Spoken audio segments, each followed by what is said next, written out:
The question of how and why the United Nations is the crux of the great conspiracy to destroy the sovereignty of the United States and the enslavement of the American people within a UN one-world dictatorship is a complete and unknown mystery to the vast majority of the American people. The reason for this unawareness of the frightening danger to our country and to the entire free world is simple. The masterminds behind this great conspiracy have absolute control of all of our mass communications media, especially television, the radio, the press, and Hollywood. We all know that our State Department, the Pentagon, and the White House have brazenly proclaimed that they have the right and the power to manage the news, to tell us not the truth, but what they want us to believe. They have seized that power on orders from their masters of the great conspiracy. And the objective is to brainwash the people into accepting the phony peace bait to transform the United States into an enslaved unit of the United Nations one world government. First of all, bear in mind that the so-called UN police action in Korea, fought by the United States, in which 150,000 of our sons were murdered and maimed, was part of the plot, just as the undeclared by Congress war in Vietnam, in which our sons are dying, is part of the plot, just as the plot against Rhodesia and South Africa, in which our sons will be dying, is part of the UN plot. However, the vitally important thing for all Americans, all you mothers of the boys who died in Korea and are now dying in Vietnam, to know is that our so-called leaders in Washington, whom we elected to safeguard our nation and our Constitution, are the betrayers, and that behind them are a comparatively small group of men whose sole objective is to enslave the whole world of humanity in their satanic plot of one world government. Now, in order to give you a very clear picture of this satanic plot, I will go back to its beginning, clear back in the middle of the 18th century, and name the men who put that plot into action, and then bring you down to the present, today's status of that plot. Now, as a matter of further intelligence, a term used by the FBI, let me clarify the meaning of the expression, "He is a liberal." The enemy, meaning the one-world conspirators, have seized upon that word liberal as a cover-up for their activities. It sounds so innocent and so humanitarian to be liberal. Well, make sure that the person who calls himself a liberal or is described as a liberal is not in truth a red. Now then, this satanic plot was launched back in the 1760s when it first came into existence under the name of the Illuminati. This Illuminati was organized by one Adam Weishaupt, born a Jew, who was converted to Catholicism and became a Catholic priest, and then, at the behest of the then newly organized House of Rothschild, defected and organized the Illuminati. Naturally, the Rothschilds financed that operation. And every war since then, beginning with the French Revolution, has been promoted by the Illuminati, operating under various names and guises. I say under various names and guises because after the Illuminati was exposed and became too notorious, Weishaupt and his co-conspirators began to operate under various other names. In the United States, immediately after World War I, they set up what they called the Council on Foreign Relations, commonly referred to as the CFR. And this CFR is actually the Illuminati in the United States.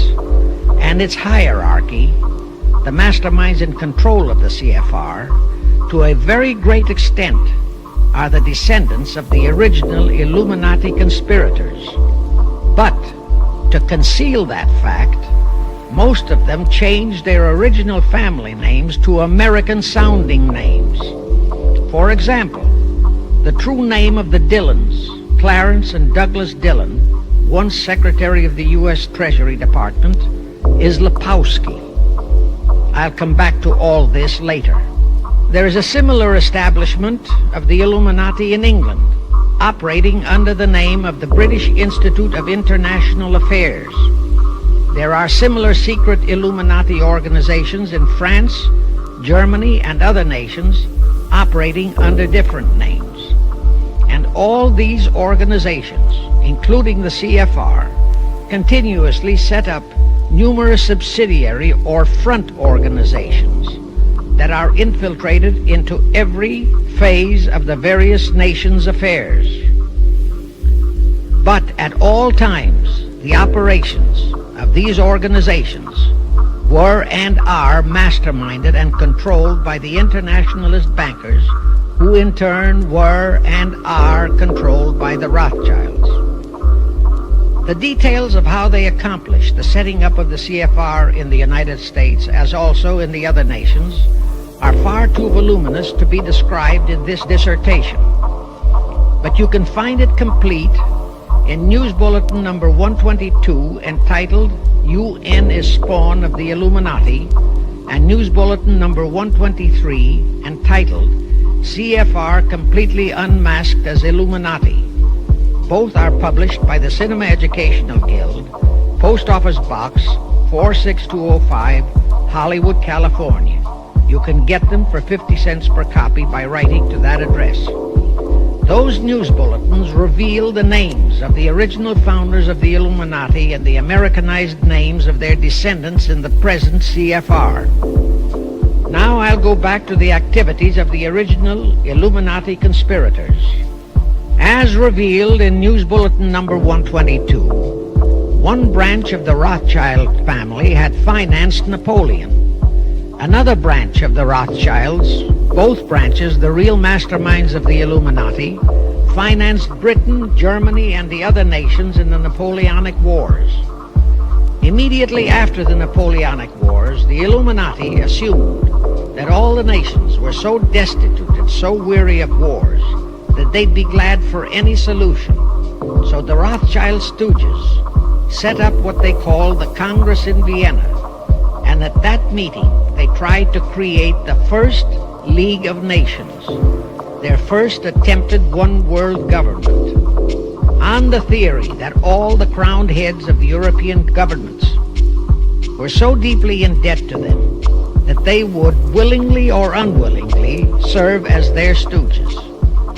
But the Tsar of Russia caught the stench of the plot and completely torpedoed it. The enraged Nathan Rothschild, then the head of that dynasty, vowed that someday he or his descendants would destroy the Tsar and his entire family. And his descendants did accomplish that very threat in 1917. At this point, bear in mind that the Illuminati was not set up to operate on a short-range basis. Normally, a conspirator of any type enters into a conspiracy with the expectation of achieving his objective during his own lifetime. But that was not the case with the Illuminati. True, they hoped to accomplish their objective during their lifetime. But, paraphrasing The Show Must Go On, the Illuminati operates on the very long-range basis. Whether it will take scores of years or even centuries, they have dedicated their descendants to keep the plot boiling until they hope the conspiracy is achieved. Now let's go back to the birth of the Illuminati. Adam Weishaupt was a Jesuit-trained professor of canon law, teaching in Ingolstadt University when he defected from Christianity to embrace the Luciferian conspiracy. It was in 1770 that the professional moneylenders, the then recently organized House of Rothschild, retained him to revise and modernize the age-old protocols of Zionism, which from the outset was designed to give the synagogue of Satan, so named by Jesus Christ, ultimate world domination, so they could impose the Luciferian ideology upon what would remain of the human race after the final social cataclysm by use of satanic despotism.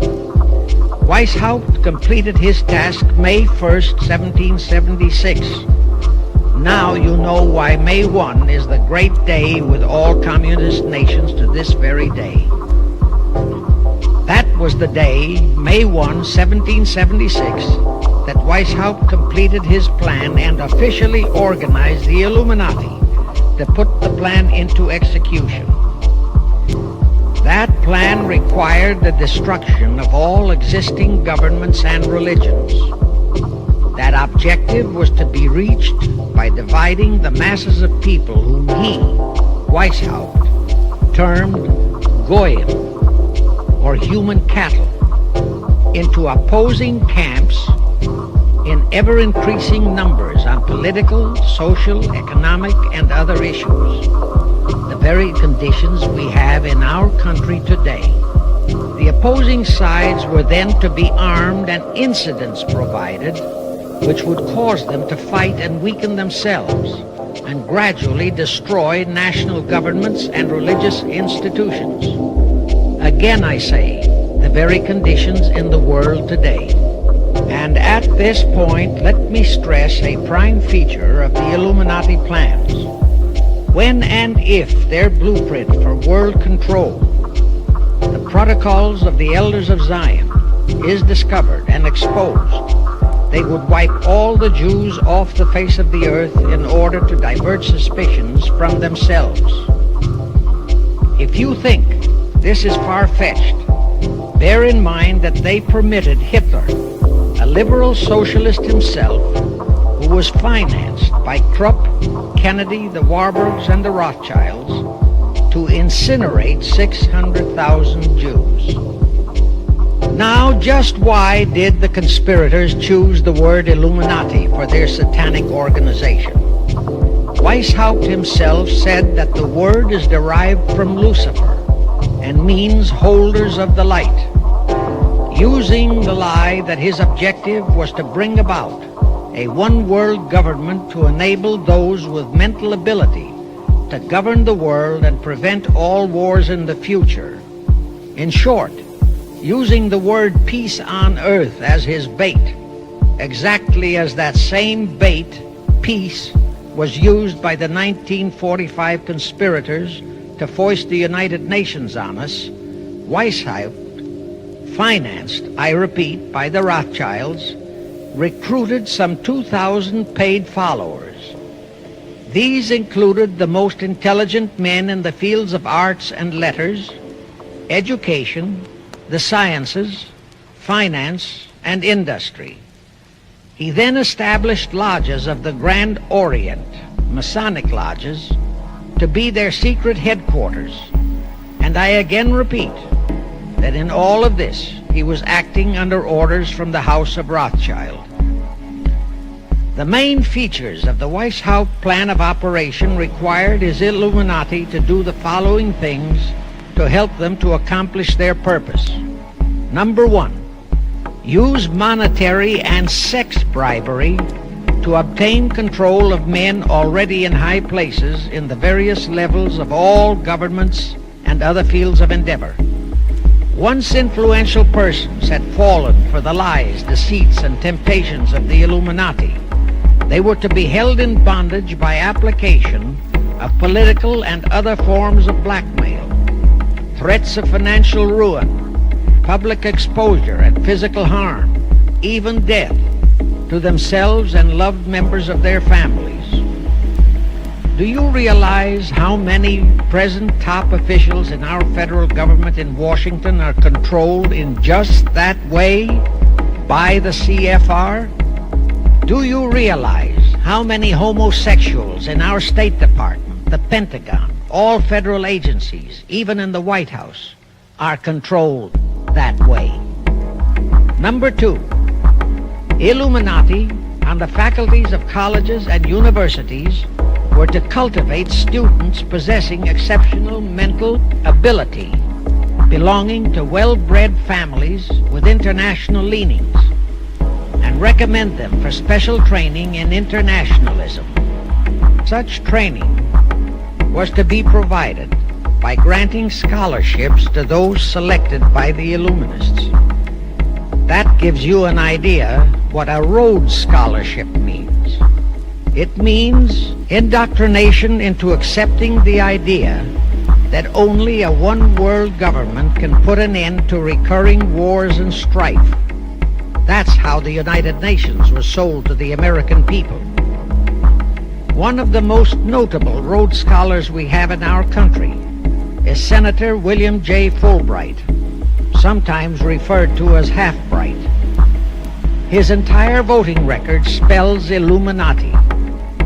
All such scholars were to be first persuaded and then convinced that men of special talent and brains have the right to rule those less gifted, on the ground that the masses don't know what is best for them physically, mentally, and spiritually.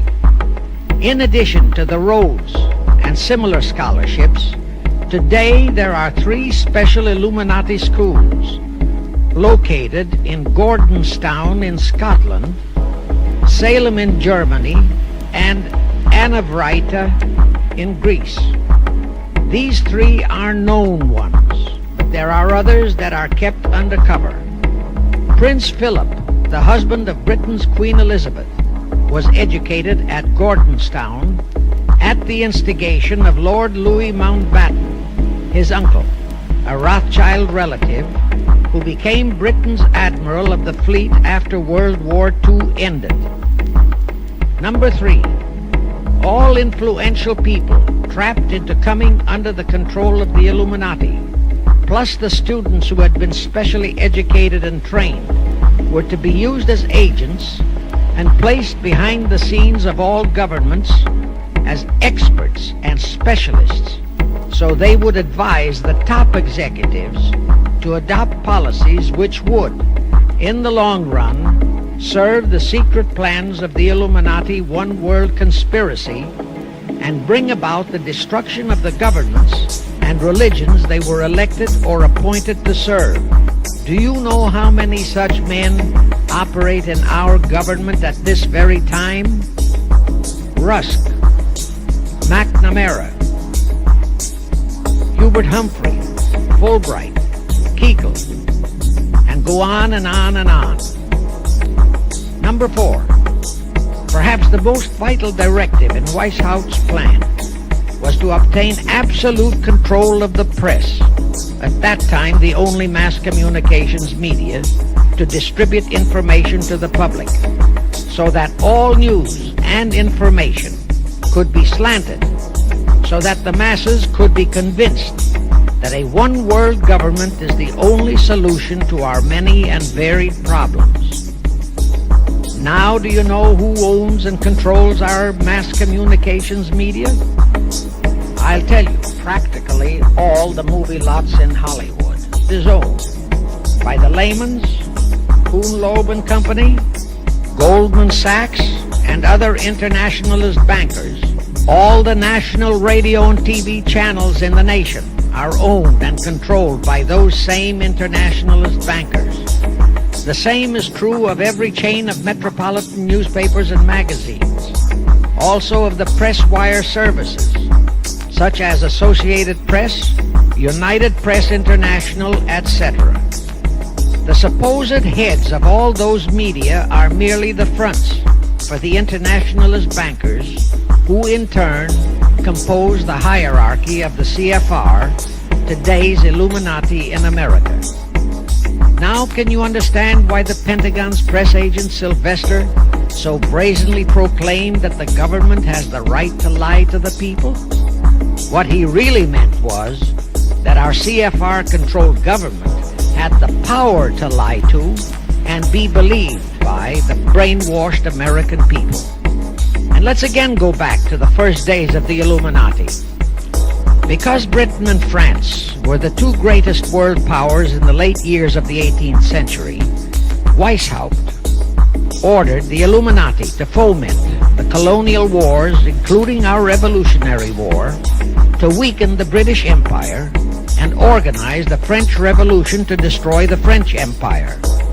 He scheduled the French Revolution to start in 1789. However, in 1784, a true act of God placed the Bavarian government in possession of evidence which proved the existence of the Illuminati, and that evidence could have saved France if they, the French government, hadn't refused to believe it. Here is how that act of God happened. It was in 1874 that Weishaupt issued his orders for the French Revolution.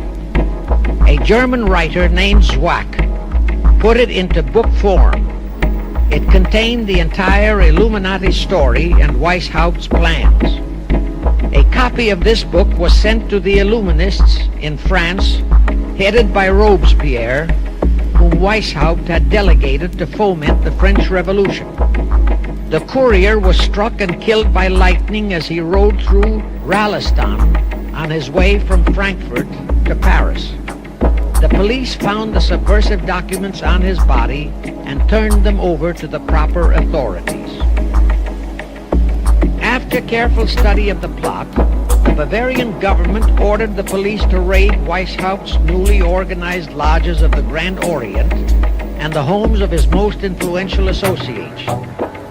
All additional evidence thus discovered convinced the authorities the documents were genuine copies of the conspiracy by which the Illuminati planned to use wars and revolutions to bring about the establishment of a one-world government, the powers of which they, headed by the Rothschilds, intended to usurp as soon as it was established. Exactly in line with the United Nations plot of today.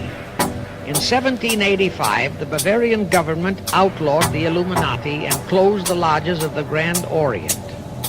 In 1786, they published all the details of the conspiracy. The English title of that publication is The Original Writings of the Order and Sect of the Illuminati.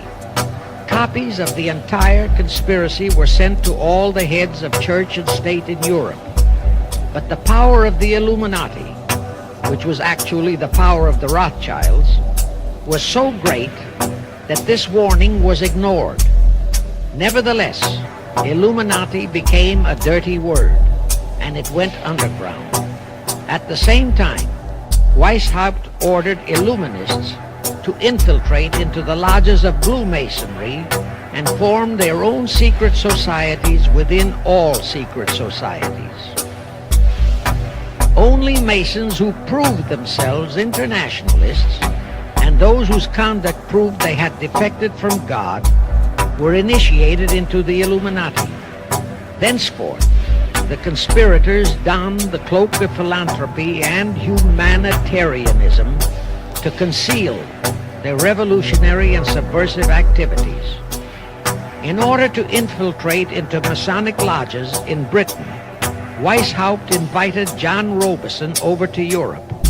Robison was a high-degree Mason in the Scottish Rite.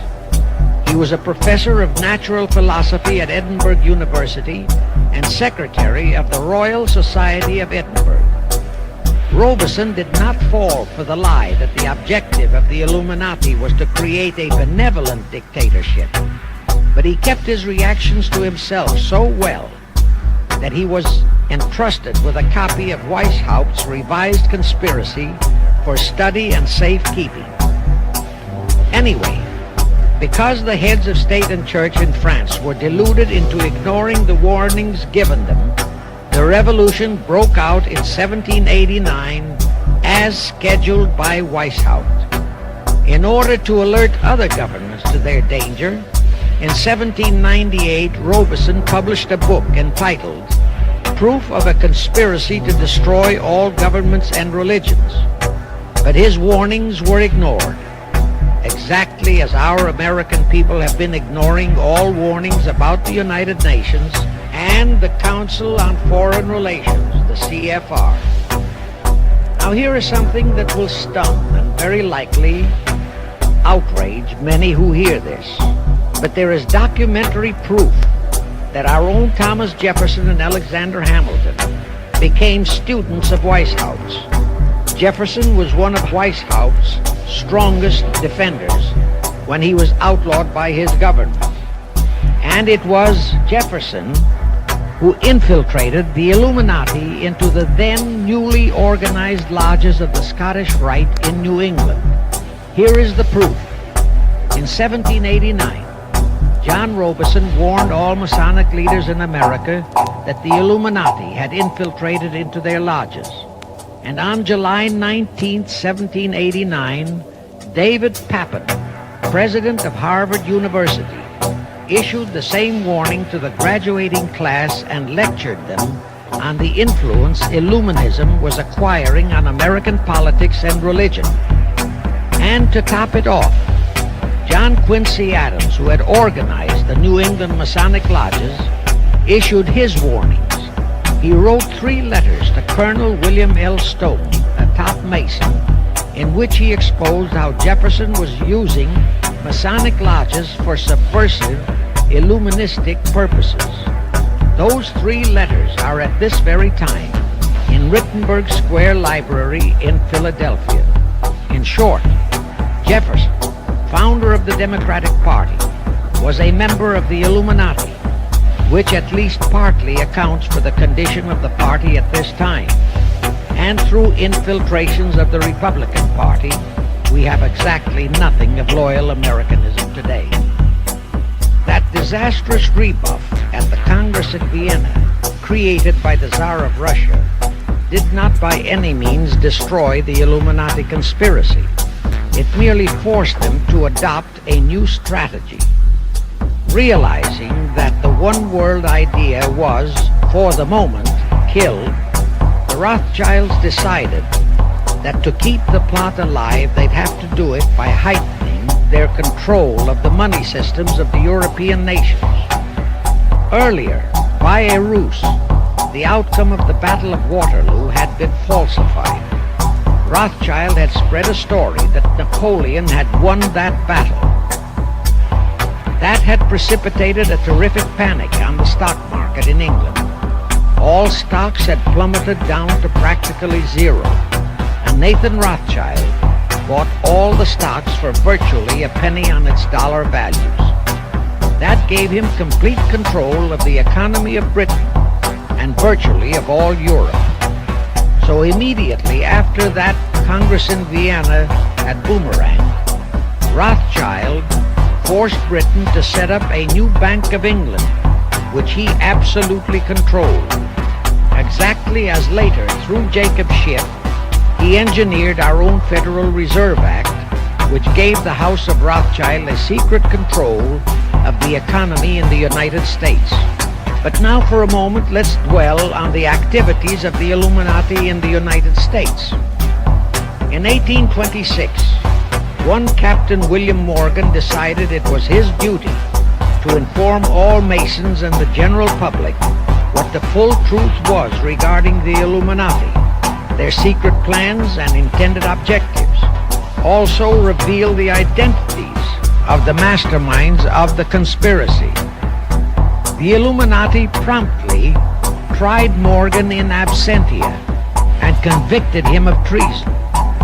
They ordered one Richard Howard, an English Illuminist, to carry out their sentence of execution as a traitor.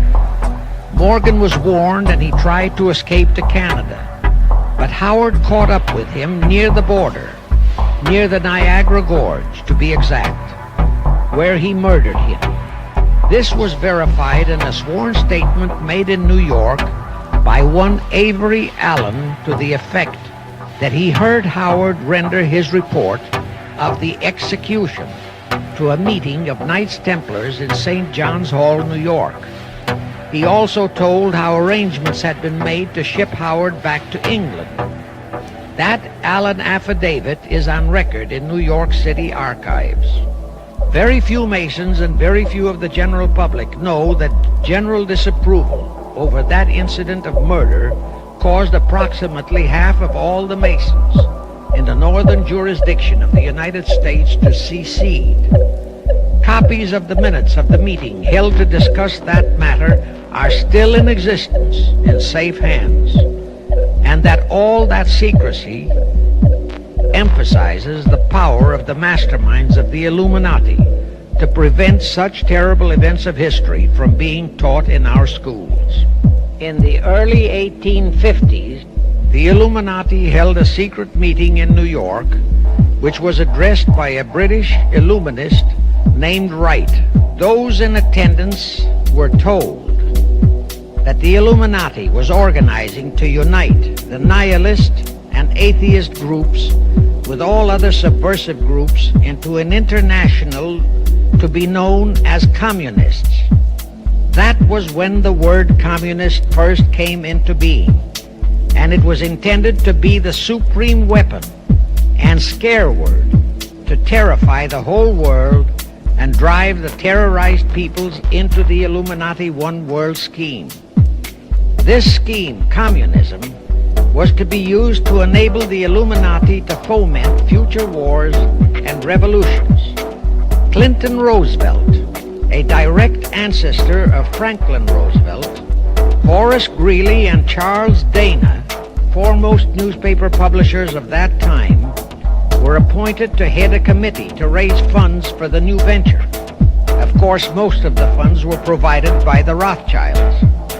And this fund was used to finance Karl Marx and Engels when they wrote Das Kapital and the Communist Manifesto in Soho, England.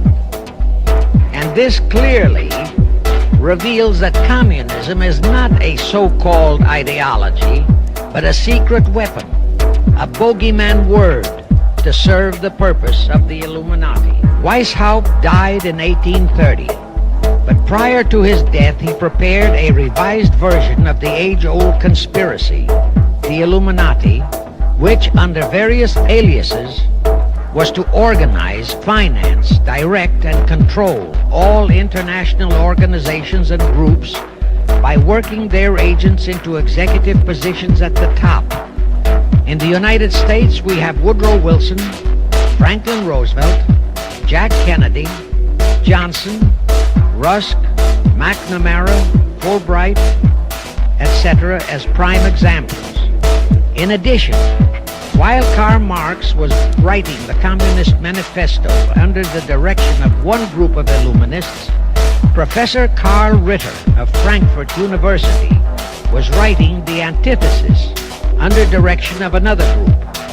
The idea was that those who direct the overall conspiracy could use the differences in those two so-called ideologies to enable them to divide larger and larger members of the human race into opposing camps so that they could be armed and then brainwashed into fighting and destroying each other, and particularly to destroy all political and religious institutions.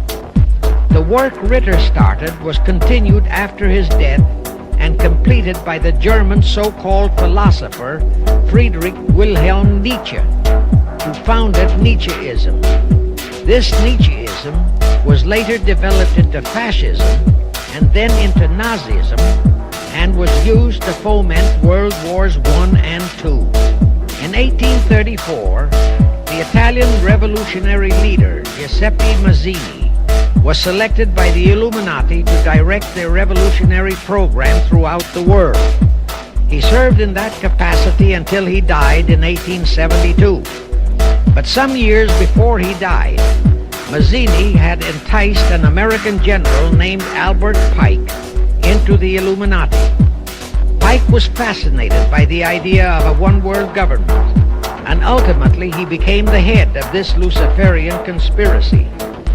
Between 1859 and 1871, he, Pike, worked out a military blueprint for 3 world wars and various revolutions throughout the world, which he considered would forward the conspiracy to its final stage in the 20th century. Again, I remind that these conspirators were never concerned with immediate success. They always operated on a long-range view. Pike did most of his work in his home in Little Rock, Arkansas. But a few years later, when the Illuminati's lodges of the Grand Orient became suspect and repudiated because of Mazzini's revolutionary activities in Europe, Pike organized what he called the New and Reformed Palladian Rite. He set up 3 Supreme Councils, one in Charleston, South Carolina, one in Rome, Italy, and the third in Berlin, Germany. He had Mazzini establish 23 subordinate councils in strategic locations throughout the world. These have been the secret headquarters of the world revolutionary movement ever since. Long before Marconi invented radio, the scientists in the Illuminati had found the means for Pike and the heads of his councils to communicate secretly. It was the discovery of that secret that enabled intelligence officers to understand how apparently unrelated incidents, one such as the assassination of an Austrian prince at Sarajevo, took place simultaneously throughout the world, which developed into a war or a revolution. Pike's plan was as simple as it has proved effective. It called for communism, Nazism, political Zionism, and other international movements be organized and used to foment 3 global world wars and at least 2 major revolutions.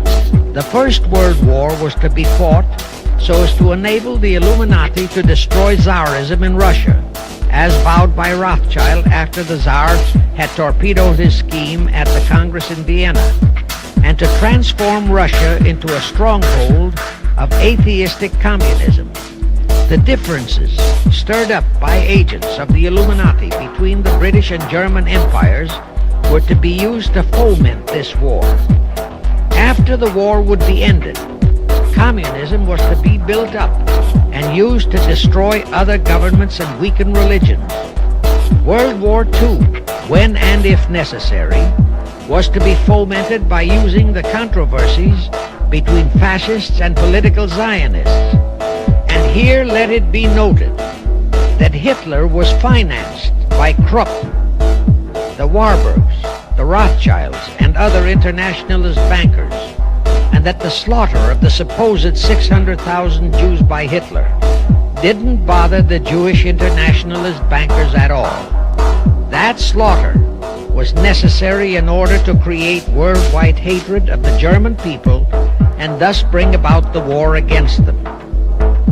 In short, this Second World War was to be fought to destroy Nazism and to increase the power of political Zionism so that the State of Israel could be established in Palestine. During this World War II, international communism was to be built up until it equaled in strength that of united Christendom. When it reached that point, it was to be contained and kept in check until required for the final social cataclysm. As we know now, Roosevelt, Churchill, and Stalin put that exact policy into effect, and Truman, Eisenhower, Kennedy, and Johnson continued that same exact policy. World War III is to be fomented by using the so-called controversies the agents of the Illuminati, operating under whatever new name, are now stirring up between the political Zionists and the leaders of the Muslim world.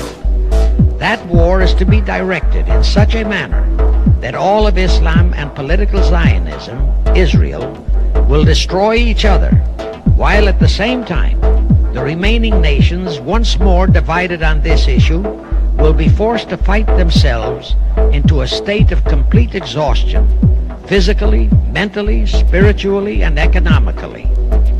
Now, can any thinking person doubt that the intrigue now going on in the Near, Middle, and Far East is designed to accomplish that satanic objective? Pike himself foretold all this in a statement he made to Mazzini on August 15, 1871. Pike stated that after World War III is ended, those who will inspire to undisputed world domination will provoke the greatest social cataclysm the world has ever known. quoting his own words, taken from the letter he wrote to Mazzini, and which letter is now catalogued in the British Museum in London, England, he said, "We shall unleash the nihilists and the atheists, and we shall provoke a great social cataclysm which in all its horror will show clearly to all nations the effect of absolute atheism, the origin of savagery and of most bloody turmoil. Then everywhere the people forced to defend themselves against the world minority of revolutionaries will exterminate those destroyers of civilization, and the multitudes disillusioned with Christianity, whose deistic spirits will be from that moment on without direction and leadership, and anxious for an ideal but without knowledge where to send its adoration, will receive the true light through the universal manifestation of the pure doctrine of Lucifer, brought finally out into public view, a manifestation which will result from a general reactionary movement which will follow the destruction of Christianity and atheism, both conquered and exterminated at the same time." When Mazzini died in 1872, Pike made another Italian revolutionary leader named Adrian Lemmy his successor. Lemmy in turn was succeeded by Lenin and Trotsky, then by Stalin. The revolutionary activities of all those men were financed by British, French, German, and American international bankers, all of them dominated by the House of Rothschild. We are supposed to believe that the international bankers of today, like the money changers of Christ's day, are only the tools or agents of the great conspiracy, but actually they are the masterminds behind all of it. While the general public has been brainwashed by all the mass communications media into believing that communism is a movement of the so-called workers, the actual fact is that both British and American intelligence officers have authentic documentary evidence that international liberals operating through their international banking houses, particularly the House of Rothschild, have financed both sides in every war and revolution since 1776. Those who today comprise the conspiracy, the CFR in the United States, direct our governments, whom they hold in usury through such methods as the Federal Reserve System in America, to fight wars such as Vietnam, created by the United Nations, so as to further Pike's Illuminati plans to bring the world to that stage of the conspiracy when atheistic communism and the whole of Christianity can be forced into an all-out Third World War within each remaining nation as well as on an international scale. The headquarters of the great conspiracy in the late 1700s was in Frankfurt, Germany, where the House of Rothschild had been established by Mayer Anschelm, who adopted the Rothschild name and linked together other international financiers who had literally sold their souls to the devil. After the Bavarian government's exposure in 1786, the conspirators moved their headquarters to Switzerland, then to London.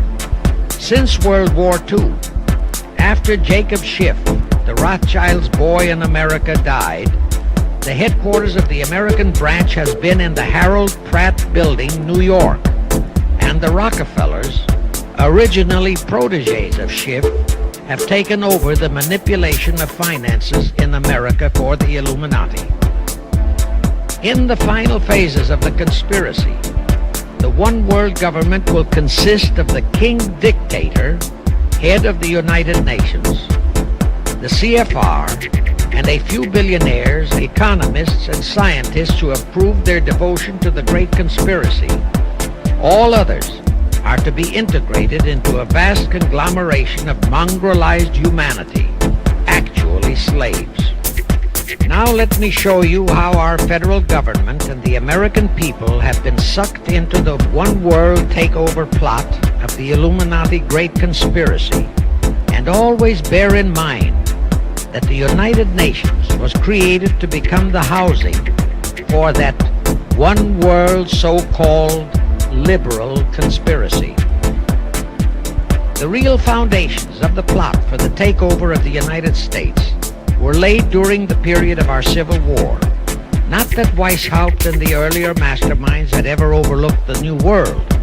As I have previously indicated, Weishaupt had his agents planted over here as far back as the Revolutionary War. But George Washington was more than a match for them. It was during the Civil War that the conspirators launched their first concrete efforts. We know that Judah Benjamin, chief advisor of Jefferson Davis, was a Rothschild agent. We also know that there were Rothschild agents planted in Abraham Lincoln's cabinet who tried to sell him into a financial dealing with the House of Rothschild. But old Abe saw through the scheme and bluntly rejected it, thereby incurring the undying enmity of the Rothschilds, exactly as the Russian Tsar did when he torpedoed their first League of Nations at the Congress in Vienna. Investigation of the assassination of Lincoln revealed that the assassin, Booth, was a member of a secret conspiratorial group. Because there were a number of highly important government officials involved, the name of the group was never revealed, and it became a mystery, exactly as the assassination of Jack Kennedy still is a mystery. But I am sure it will not for long remain a mystery.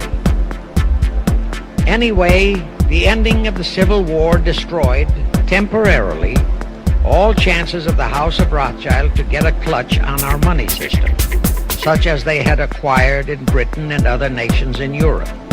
I say temporarily because the Rothschilds and the masterminds of the conspiracy never quit. So they had to start from scratch, but they lost no time in getting started. Shortly after the Civil War, a young immigrant who called himself Jacob H. Schiff arrived in New York. Jacob was a young man with a mission for the House of Rothschild. Jacob was the son of a rabbi, born in one of Rothschild's houses in Frankfurt, Germany. I won't go deeply into his background. The important point is that Rothschild recognized in him not only a potential money wizard, but more important, he also saw the latent Machiavellian qualities in Jacob that could, as it did, make him an invaluable functionary in the great one-world conspiracy. After a comparatively brief training period in the Rothschilds' London bank, Jacob left for America with instructions to buy into a banking house, which was to be the springboard to acquire control of the money system of the United States. Actually, Jacob came here to carry out 4 specific assignments. Number 1, and most important, was to acquire control of America's money system. Number 2, find desirable men who, for a price, would be willing to serve as stooges for the great conspiracy and promote them into high places in our federal government, our Congress, in the U.S. Supreme Court, and all federal agencies. Number 3, create minority group strife throughout the nation, particularly between whites and blacks. Number 4, create a movement to destroy religion in the United States, but Christianity to be the chief target. Earlier, I stated that Jacob Schiff came to America with orders by Rothschild to carry out 4 specific directives. The first and most important one was to get control of the United States money system. Let's trace Schiff's step to accomplish that directive. As a first step, he had to buy into a banking house. But it had to be the kind of a house that he could absolutely control and mold for that primary objective of entrapping our U.S. money system. After carefully scouting around, Jacob bought a partnership in a firm that called itself Kuhn and Loeb. Like Schiff, Kuhn and Loeb were immigrants from German Jewish ghettos. They came to the United States in the mid-1840s. Both started their business careers as itinerant pack peddlers. In the early 1850s, they pooled their interests and set up a merchandising store in Lafayette, Indiana, under the firm name of Kuhn and Loeb, servicing the covered wagon settlers on their way west. In the years that followed, they set up similar stores in Cincinnati and St. Louis. Then they added pawnbroking to their merchandising pursuits. From that to money lending was a short and quick step. By the time Schiff arrived on the scene, Kuhn and Loeb was a well-known private banking firm, and this is the firm Jacob bought into. Shortly after he became a partner in Kuhn and Loeb, Schiff married Loeb's daughter, Teresa. Then he bought out Kuhn's interests and moved the firm to New York, and Kuhn and Loeb became Kuhn, Loeb and Company, international bankers with Jacob Schiff, agent of the Rothschilds, ostensibly the sole owner. And throughout his career, this blend of Judas and Machiavelli, the first hierarch of the Illuminati, great conspiracy in America, posed as a generous philanthropist and a man of great holiness, the cover-up policy set forth by the Illuminati. As I have stated, the first great step of the conspiracy was to be the entrapment of our money system. To achieve that objective, Schiff had to get full cooperation of the then big banker elements in America, and that was easier said than done. Even in those years, Wall Street was the heart of the American money mart, and J.P. Morgan was its dictator. Next in line were the Drexels and the Biddles in Philadelphia. All the other financiers, big and little, danced to the music of those three houses, but particularly to that of Morgan. All of those three were proud, haughty, arrogant potentates. For the first few years, they viewed the little bewhiskered man from the German ghettos with utter contempt. But Jacob knew how to overcome that. He threw a few Rothschild bones to them, said bones being distribution in America of desirable European stock and bond issues. Then he discovered he had a still more potent weapon in his hands in the following. It was in the decades following our Civil War that our industries began to burgeon. We had great railroads to build. The oil, mining, steel, textile industries were bursting out of their swaddling clothes. All that called for vast financing. Much of that financing had to come from abroad. That meant the House of Rothschild. And that was when Schiff came into his own. He played a very crafty game. He became the patron saint of John D. Rockefeller, Edward R. Harriman, and Andrew Carnegie. He financed the Standard Oil Company for Rocky, the railroad empire for Harriman, and the steel empire for Carnegie. But instead of hogging all the other industries for Kuhn, Loeb and Company, he opened the doors of the House of Rothschild to Morgan, Biddle, and Drexel.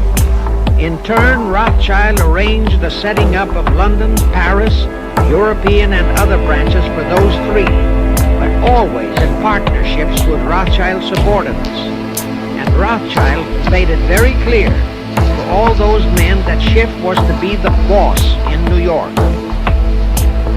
Thus, at the turn of the century, Schiff had a tight control of the entire banking fraternity on Wall Street, which by then, with Schiff's help, included Lehman Brothers, Goldman Sachs, and other internationalist banks, headed by men chosen by the Rothschilds. In short, that meant control of the nation's money powers, and he was then ready for the giant step, the entrapment of our national money system. Now, under our Constitution, all control of our money system is vested solely in our Congress. Schiff's next important step was to seduce our Congress to betray that constitutional edict by surrendering that control to the hierarchy of the Illuminati's great conspiracy. In order to legalize that surrender and thus make the people powerless to resist it, it would be necessary to have Congress enact special legislation. To accomplish that, Schiff would have to infiltrate stooges into both houses of Congress, stooges powerful enough to railroad Congress into passing such legislation. Equally, or even more important, he would have to plant a stooge in the White House, a president without integrity and without scruples, who would sign that legislation into law. To accomplish that, he had to get control of either the Republican or the Democratic Party. The Democratic Party was the more vulnerable. It was the hungrier of the two parties. Except for Grover Cleveland, the Democrats had been unable to land one of their men in the White House since before the Civil War. There were two reasons for that. Number one, poverty of the party. Number two, there were considerably more Republican-minded voters than Democrats. The poverty matter was not a great problem, but the voter problem was a different story. But as I previously said, Schiff was a smart cookie. Here is the atrocious and murderous method he employed to solve that voter problem. His solution emphasizes how very little the Jewish internationalist bankers care about their own racial brethren, as you shall see. Suddenly, around 1890, there broke out a nationwide series of pogroms in Russia. Many, many thousands of innocent Jews, men, women, and children, were slaughtered by the Cossacks and other peasants. Similar pogroms with similar slaughter of innocent Jews broke out in Poland, Romania, and Bulgaria. All those pogroms were fomented by Rothschild agents. As a result, Jewish terrified refugees from all those nations swarmed into the United States. And that continued throughout the next 2 or 3 decades because the pogroms were continuous through all those years. All those refugees were aided by self-styled humanitarian committees set up by Schiff, the Rothschilds, and all the Rothschild affiliates. In the main, the refugees streamed into New York. But the Schiff-Rothschild humanitarian committees found ways to shuffle many of them into other large cities, such as Chicago, Boston, Philadelphia, Detroit, Los Angeles, etc. All of them were quickly transformed into naturalized citizens and educated to register as Democrats. Thus, all of that so-called minority group became solid Democratic voter blocs in their communities, all controlled and maneuvered by their so-called benefactors. And shortly after the turn of the century, they became vital factors in the political life of our nation. That was one of the methods Schiff employed to plant men like Nelson Aldrich in our Senate and Woodrow Wilson in the White House. At this point, let me remind you of another of the important jobs that was assigned to Schiff when he was dispatched to America. I refer to the job of destroying the unity of the American people by creating minority group and racial strife. By the pogrom-driven Jewish refugees into America, Schiff was creating one ready-made minority group for that purpose. But the Jewish people as a whole, made fearful by the pogroms, could not be depended upon to create the violence necessary to destroy the unity of the American people. But right within America, there was an already made-to-order, although as yet a sleeping, minority group, the Negroes, who could be sparked into so-called demonstrations, rioting, looting, murder, and every other type of lawlessness. All that was necessary was to incite and arouse them.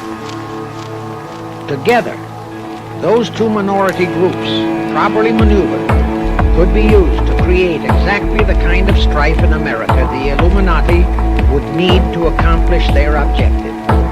Thus, at the same time that Schiff and his co-conspirators were laying their plans for the entrapment of our money system, they were also perfecting plans to hit the unsuspecting American people with an explosive and terrifying racial upheaval that would tear the people into hate fractions and create chaos throughout the nation. especially on all college and university campuses, all protected by Earl Warren decisions and our so-called leaders in Washington. Of course, perfecting those plans required time and infinitely patient organizing. Now, to remove all doubts, I'll take a few moments to give you documentary proof of this racial strife plot. First of all, they had to create leaderships and organizations to draw in millions of dupes, both Jewish and Negroes, who would do the demonstrating and commit the rioting, looting, and lawlessness. So in 1909, Schiff, the Laymans, and other conspirators organized and set up the National Association for the Advancement of the Colored People, known as the NAACP. The presidents, directors, and legal counsels of the NAACP were always white men, Jews appointed by Schiff. And this is the case to this very day. Then, in 1913, the Schiff Group organized the Anti-Defamation League of the B'nai B'rith, commonly known as the ADL, to serve as the Gestapo and hatchet man outfit for the entire Great Conspiracy. Today, this sinister ADL maintains over 2,000 agencies in all parts of the country, and they advise and completely control every action of the NAACP, CORE, of the Urban League, of all the other so-called Negro civil rights organizations throughout the nation, including such leaders as Martin Lucifer King, Stokely Carmichael, Bayard Rustin, and others of that ilk. In addition, the ADL acquired absolute control of the advertising budgets of many department stores, hotel chains, and TV and radio industrialist sponsors, also advertising agencies, in order to control practically all the mass communications media and force every loyal newspaper to slant and falsify the news, and to further incite and at the same time create sympathy for the lawlessness and violence of the Negro mobs. Here is documentary proof of the beginning of their deliberate plot to foment the Negroes into all their lawlessness. Around 1910, one Israel Zangwill wrote a play entitled The Melting Pot. It was sheer propaganda to incite the Negroes and Jews, because the play purportedly visualized how the American people were discriminating against and persecuting Jews and Negroes. At that time, nobody seemed to realize that it was a propaganda play.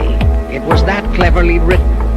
The propaganda was well wrapped up in the truly great entertainment in the play, and it was a big Broadway hit. Now, in those years, the legendary Diamond Jim Brady used to throw a banquet at the famous Delmonico restaurant in New York after the opening performance of a popular play. He threw such a party for the cast of The Melting Pot, its author, producer, and chosen Broadway celebrities. By then, I'd already made a personal mark on the Broadway theater and was invited to that party. There I met George Bernard Shaw and a Jewish writer named Israel Cohen. Zangwill, Shaw, and Cohen were the triumvirate who created the Fabian Society in England and had worked closely with a Frankfurt Jew named Mordecai, who had changed his name to Karl Marx. But remember, at that time, both Marxism and communism were just emerging, and nobody paid much attention to either, and nobody suspected the propaganda in the writings of those three really brilliant writers. At that banquet, Israel Cohen told me he was then engaged in writing a book which was to be a follow-up on Zangwill's The Melting Pot. The title of his book was to be A Racial Program for the 20th Century. At that time, I was completely absorbed by my work as a playwright, and significant as that title was, its real objective never dawned on me, nor was I interested in reading the book. But it suddenly hit me with the force of a hydrogen bomb when I received a newspaper clipping of an item published by the Washington, D.C. Evening Star in May 1957. That item was a verbatim reprint of the following excerpt in Israel Cohen's book, A Racial Program for the 20th Century, and it reads as I quote, "We must realize that our party's most powerful weapon is racial tension. By propounding into the consciousness of the dark races that for centuries they have been oppressed by the whites, we can mold them to the program of the Communist Party. In America, we will aim for subtle victory. While inflaming the Negro minority against the whites, we will instill in the whites a guilt complex for their exploitation of the Negroes. We will aid the Negroes to rise to prominence in every walk of life, in the professions and in the world of sports and entertainment. With this prestige, the Negro will be able to intermarry with the whites and begin a process which will deliver America to our cause." That same excerpt was entered into the Congressional Record of June 7, 1957 by Representative Thomas G. Abernathy. Thus the authenticity of that passage in Cohen's book was fully established. But the one question that remained in my mind was whether it represented the official policy or plot of the Communist Party or just a personal expression of Cohen himself. Hence I sought more proof, and I found it. In an official pamphlet published in 1935 by the New York Communist Party's official Workers' Library Publishers. That pamphlet was entitled, "The Negroes in a Soviet America." It urged the Negroes to rise up, form a Soviet state in the South, and apply for admission to the Soviet Union. It contained a firm pledge that the revolt would be supported by all American Reds and all so-called liberals. On page 38, it promised that a Soviet government would confer greater benefits to Negroes than to whites. And again this official communist pamphlet pledged that, I quote, "Any act of discrimination or prejudice against a Negro will become a crime under the revolutionary law," unquote. That statement proved that the excerpt in Israel Cohen's book, published in 1913, was an official edict of the Communist Party and directly in line with the Illuminati blueprint for world revolution issued by Weishaupt and later by Albert Pike. Now there's only one question, and that is to prove that the communist regime is directly controlled by the American Jacob Schiff and London Rothschild masterminds of the Great Conspiracy.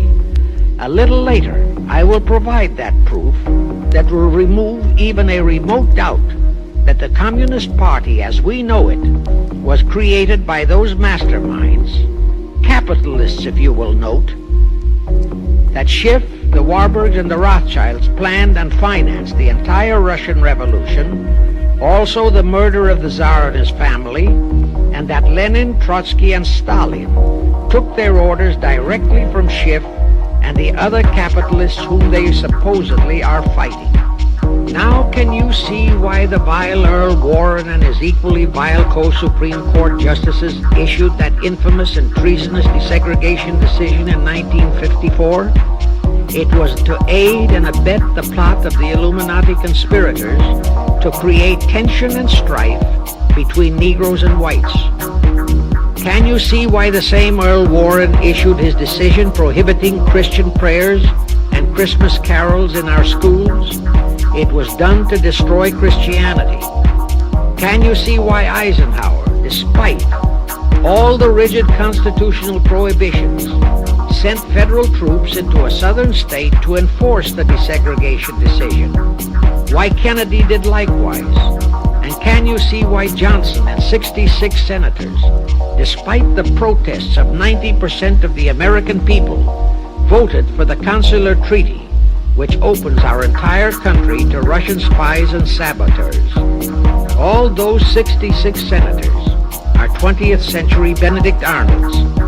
It is up to you and you, all of the American people, to force Congress, our elected servants, to haul in those American traitors for impeachments, and that when proven guilty, they all be given the punishment prescribed for traitors who aid and abet our enemies. And that includes the forcing of rigid investigations by Congress of the CFR and all their fronts, such as the ADL, the NAACP, SNCC, and such Illuminati tools as Martin Lucifer King. Such investigations will completely unmask all the leaders in Washington and the Illuminati and all their affiliations and affiliates as traitors carrying out the Illuminati plot. It will completely unmask the United Nations as the intended crux of the entire plot and force Congress to take the U.S. out of the UN and hurl the UN out of the U.S. In fact, it will destroy the UN and the entire plot. Before I close this phase, I wish to reiterate and stress one vital point, which I urge you to never forget if you wish to save our country for your children and their children. Here is the point. Every unconstitutional and unlawful act committed by Woodrow Wilson, by Franklin Roosevelt, by Truman, Eisenhower, and Kennedy, and are now being committed by Johnson, is exactly in line with the Illuminati conspirators' centuries-old plot outlined by Weishaupt and Albert Pike. Every vicious decision issued by the traitorous Earl Warren and his equally traitorous Supreme Court justices was directly in line with what the Illuminati blueprint required. That all the treason committed by our State Department under Rusk and earlier by John Foster Dulles and Marshall, also all the treason committed by McNamara and his predecessors, is directly in line with that same Illuminati blueprint for the takeover of the world. Also the amazing treason by various members of our Congress, especially by the 66 senators who signed for the Consular Treaty, has been committed on orders from the Illuminati. Now I will go back to Jacob Schiff's entrapment of our money system and the treasonous actions that followed. It will also reveal the Schiff-Rothschild control of not only Karl Marx, but of Lenin, Trotsky, and Stalin, who created the revolution in Russia and set up the Communist Party. It was in 1908 that Schiff decided the time had come for his seizure of our money system. His chief lieutenants in that seizure were Colonel Edward Mandel House, whose entire career was that of chief executive and courier for Schiff, as I shall show, Bernard Baruch, and Herbert Lehman. In the fall of that year, they assembled in secret conclave at the Jekyll Island Hunt Club, owned by J.P. Morgan at Jekyll Island, Georgia. Among those present were J.P. Morgan, John D. Rockefeller, Colonel House, Senator Nelson Aldrich, Schiff, Stillman and Vanderlip of the New York National City Bank, W. and J. Seligman, Eugene Meyer, Bernard Baruch, Herbert Lehman, Paul Warburg, in short, all of the international bankers in America, all of them members of the hierarchy of the Illuminati's great conspiracy. A week later, they emerged with what they called the Federal Reserve System. Senator Aldrich was the stooge who was to railroad it through Congress. But they held that railroading in abeyance for one chief reason. They would first have to plant their man, an obedient stooge, in the White House to sign the Federal Reserve Act into law. They knew that even if the Senate would pass that act unanimously, the then newly elected President Taft would promptly veto it. So they waited. In 1912, their man, Woodrow Wilson, was elected to the presidency. Immediately after Wilson was inaugurated, Senator Aldrich railroaded the Federal Reserve Act through both houses of Congress, and Wilson promptly signed it, and the Federal Reserve Act became law. That heinous act of treason was committed in December 23, 1913, 2 days before Christmas, when all the members of Congress, except for several carefully picked representatives and 3 equally carefully picked senators, were away from Washington. How heinously treasonous was that act? I'll tell you. Our founding fathers knew full well the power of money. They knew that whoever had that power held the destiny of our nation in his hands. Therefore, they carefully guarded this power when they set forth in the Constitution that Congress, the elected representatives of the people, alone would have that power.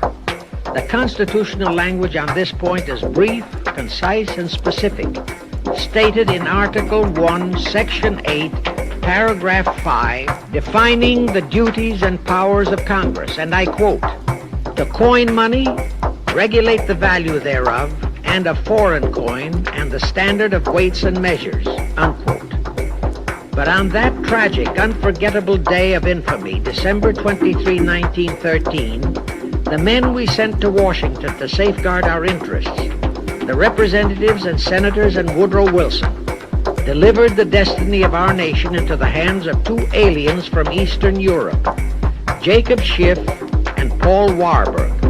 Warburg was a very recent immigrant who came here on orders from Rothschild for the express purpose of blueprinting that foul Federal Reserve Act. Now, the vast majority of the American people think that the Federal Reserve System is a United States government-owned agency. That is positively false. All of the stock of the Federal Reserve banks is owned by the member banks, and the heads of the member banks are all members of the hierarchy of the great Illuminati conspiracy known today as the CFR. The details of that act of treason in which many traitorous so-called Americans participated are far too long for this recording. But all those details are available in a book entitled The Federal Reserve Conspiracy, written by Eustace Mullins. In that book, Mullins tells the entire horrifying story and backs it up with unquestionable documentations. Aside from it being a truly fascinating and shocking story of that great betrayal, every American should read it as a matter of vital intelligence for the time when the whole American people will finally come awake and smash the entire conspiracy. And with God's help, that awakening will surely come. You can get a copy of that book from the publishers, the Christian Educational Association, 530 Chestnut Street, Union, New Jersey. Now, if you think that those aliens and their by accident of birth American co-conspirators would be content with just the control of our money system, you're in for another very sad shock. The Federal Reserve System gave the conspirators complete control of our money system, but it in no way touched the earnings of the people, because the Constitution positively forbids what is now known as the 20% withholding tax. But the Illuminati blueprint for one world enslavement called for the confiscation of all private property and control of individual earning powers. This, and Karl Marx stressed that feature in his blueprint, had to be accomplished by a progressive graduated income tax. As I stated, such a tax could not lawfully be imposed upon the American people. It is succinctly and expressly forbidden by our Constitution. Thus, only an amendment to the Constitution could give the federal government such confiscatory powers. Well, that too was not an insurmountable problem for our Machiavellian plotters. The same elected leaders in both houses of Congress and the same Mr. Woodrow Wilson, who signed the infamous Federal Reserve Act into law, amended the Constitution to make the federal income tax, known as the 16th Amendment, a law of the land. Both are illegal under our Constitution. In short, the same traitors signed both betrayals, the Federal Reserve Act and the 16th Amendment, into law. However, it seems that nobody ever realized that the 16th Amendment was set up to rob, and I do mean rob, the people of their earnings via the income tax provision. The plotters didn't fully use that provision until World War II, when that great humanitarian, Franklin Roosevelt, applied a 20% withholding tax on all small wage earners and up to 90% on higher incomes. Oh, of course, he faithfully promised that it would be only for the duration of the war. But what was a promise to such a charlatan? who in 1940, when he was running for his third term, kept proclaiming, "I say again and again and again that I will never send American boys to fight on foreign soil." Remember? He was proclaiming that even as he was already preparing to plunge us into World War II by enticing the Japanese into that sneak attack on Pearl Harbor to furnish him with his excuse. And before I forget, let me remind you that another charlatan named Woodrow Wilson used exactly that same campaign slogan in 1916. His slogan was, "Re-elect the man who will keep your sons out of the war." Exactly the same formula, exactly the same promises. But wait, as Al Jolson used to say, you ain't heard nothing yet. That 16th Amendment income tax trap was intended to confiscate, rob, the earnings only of the common herd, you and me. It was not intended to even touch the huge incomes of the Illuminati gang, the Rockefellers, the Carnegies, the Lehmans, and all the other conspirators. So together with that 16th Amendment, they created what they called the tax-free foundations. That would enable the conspirators to transform their huge wealth into such so-called foundations and avoid payment of virtually all income taxes. The excuse for it was that the earnings of those tax-free foundations would be devoted to humanitarian philanthropy. So we now have the several Rockefeller foundations, the Carnegie Endowment Fund, the Ford Foundation, the Mellon Foundation, and hundreds of similar tax-free foundations. And what kind of philanthropy do these foundations support? Well, they finance all the civil rights groups that are creating all the chaos and rioting all over the country. They finance the Martin Lucifer Kings. The Ford Foundation finances the Center for the Study of Democratic Institutions in Santa Barbara, commonly referred to as Moscow West, and which is headed by Wonderboy Hutchins, Walter Reuther, Irwin Cannon, and others of that ilk. In short, the tax-free foundation financed those who are doing the job for the Illuminati Great Conspiracy. And what are the hundreds of billions of dollars they confiscate every year from the earnings of the common herd, you and me, used for? Well, for one thing, there's the foreign aid gimmick, which gave billions to Communist Tito, plus gifts of hundreds of jet planes, many of which were turned over to Castro, plus the costs of training communist pilots so that they can the better shoot down our planes, billions to Red Poland, billions to India, billions to Sukarno, billions to other enemies of the United States. That's what that treasonously railroaded 16th Amendment has done to our nation, to the American people, to you and to me, to your children and their children. Our CFR Illuminati-controlled federal government can grant tax-free status to all foundations and pro-red one-word outfits, such as the Fund for the Republic. But if you, or a patriotic pro-organization, is too outspokenly pro-American, they can terrify and intimidate you by finding a misplaced comma in your income tax report and by threatening you with penalties, fines, and even prison. Future historians will wonder how the American people could have been so naive and stupid as to have permitted such audaciously brazen acts of treason as the Federal Reserve Act and the 16th Amendment. Well, they were not naive and they were not stupid. The answer is they trusted the men they elected to safeguard our country and our people, and they just didn't have even an inkling about either betrayal until after each one had been accomplished. It was the Illuminati-controlled mass communications media that kept and is keeping our people naive and stupid and unaware of the treason being committed. Now the great question is, when will the people wake up and do to our traitors of today what George Washington and our founding fathers would have done to Benedict Arnold?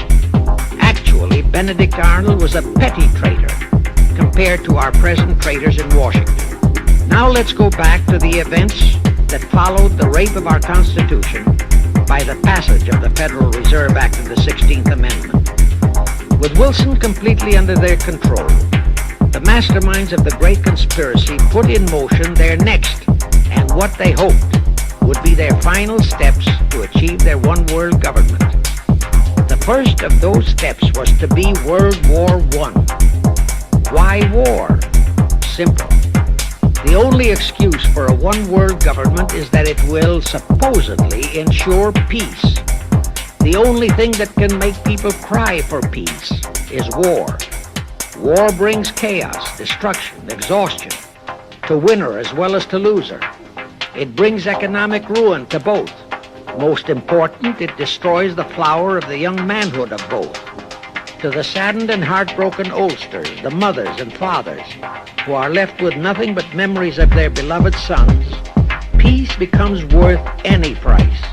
And that is the emotion upon which the conspirators depend for the success of their satanic plot.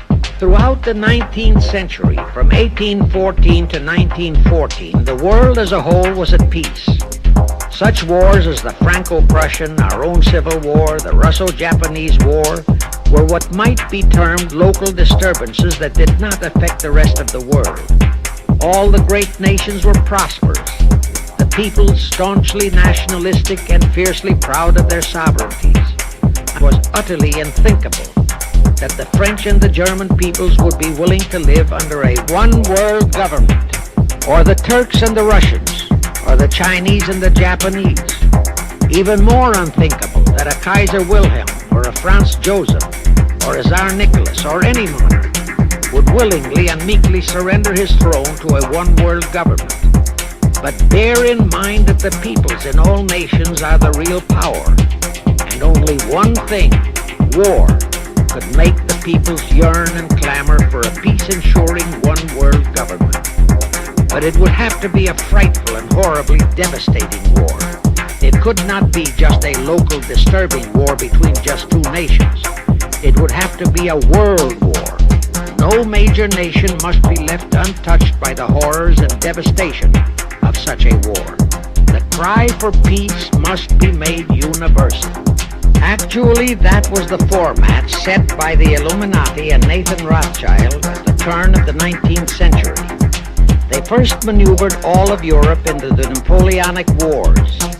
Then the Congress in Vienna, which they, and particularly Rothschild, planned to transform into a League of Nations, which was to have been the housing for their one-world government, exactly as the present United Nations was set up to be the housing for the forthcoming, God forbid, one-world government.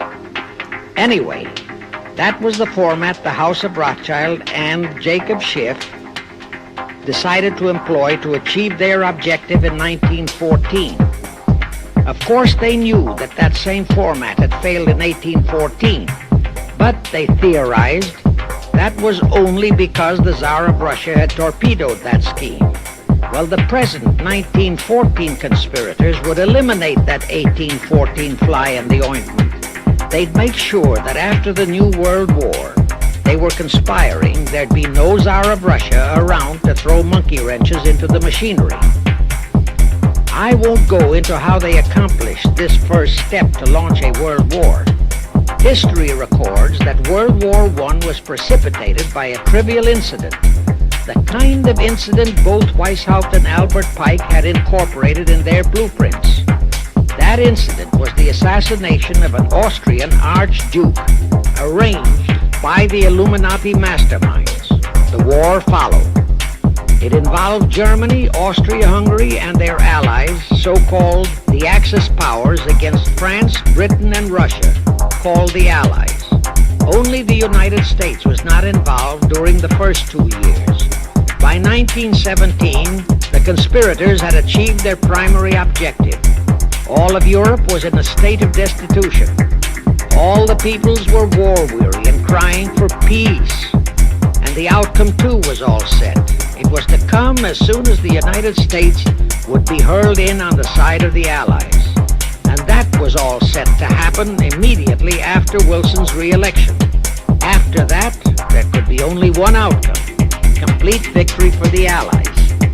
To fully confirm my statement that long before 1917, the conspiracy, headed in America by Jacob Schiff, had it all set to hurl the United States into that war, I will cite the proof.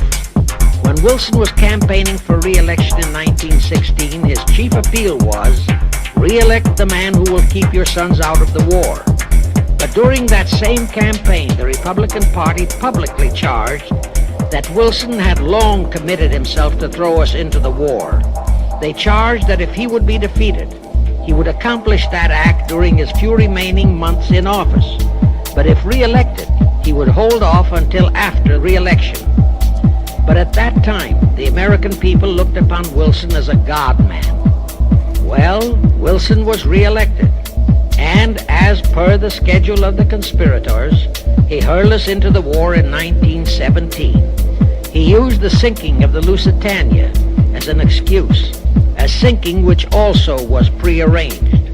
Roosevelt, also a god-man in the eyes of the American people, followed the same technique in 1941 when he used the prearranged Pearl Harbor attack as his excuse for hurling us into World War II. Now, exactly as the conspirators planned, victory for the Allies would eliminate all the monarchs of the defeated nations and leave all their peoples leaderless, confused, bewildered, and perfectly conditioned for the one-world government the great conspiracy intended would follow. But there still would be an obstacle, the same obstacle that had balked the Illuminati and Rothschild at that Congress in Vienna peace gathering after the Napoleonic Wars. Russia would be on the winning side this time, as it was in 1814. Therefore, the Tsar would be securely on his throne. Here it is pertinent to note that Russia, under the Tsarist regime, had been the one country in which the Illuminati had never made any headway, nor had the Rothschilds ever been able to infiltrate their banking interests. Thus, a winning Tsar would be more difficult than ever to cope with. Even if he could be enticed into a so-called League of Nations, it was a foregone conclusion that he would never, but never go for a one-world government. So even before the outbreak of World War I, the conspirators had a plan in the making to carry out Nathan Rothschild's vow of 1814 to destroy the Tsar and also murder all possible royal heirs to the throne. And it would have to be done before the close of the war, and the Russian Bolsheviki were to be their instruments in this particular plot. From the turn of the century, the chiefs of the Bolsheviki were Nikolai Lenin, Leon Trotsky, and later Joseph Stalin. Of course, those were not their true family names. Prior to the outbreak of the war, Lenin headquartered in Paris. After the outbreak, Switzerland became his haven. Trotsky's headquarters were on the Lower East Side in New York, largely the habitat of Russian Jewish refugees. Both Lenin and Trotsky were similarly bewhiskered and unkempt. In those days, that was the badge of Bolshevism. Both lived well, yet neither had a regular occupation. Neither had any visible means of support, yet both always had plenty of money. All those mysteries were solved in 1917. Right from the outset of the war, strange and mysterious goings-on were taking place in New York. Night after night, Trotsky darted furtively in and out of Jacob Schiff's palatial mansion. And in the dead of those same nights, there were gatherings of hoodlums of New York's Lower East Side, all of them Russian refugees, at Trotsky's headquarters, and all were going through some mysterious sort of training process. But it was all shrouded in mystery.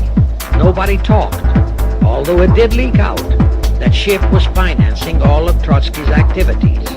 Then suddenly Trotsky vanished. So did approximately 300 of his trained hoodlums. Actually, they were on the high seas in a Schiff-chartered ship bound for a rendezvous with Lenin and his gang in Switzerland. And on that ship was $20 million in gold. the $20 million Schiff provided to finance the Bolsheviki takeover of Russia. In anticipation of Trotsky's arrival, Lenin prepared to throw a party in his Switzerland hideaway. Men of the very highest places in the world were to be guests at that party.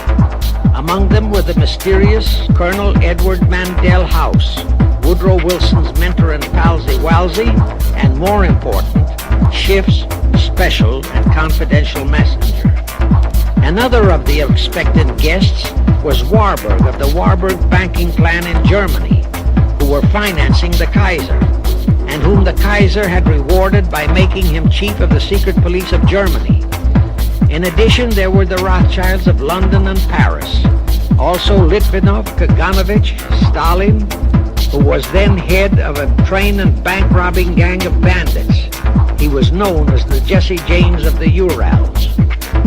And here I must remind that England and France were then long in war with Germany, and that on February 3, 1917, Wilson had broken off all diplomatic relations with Germany.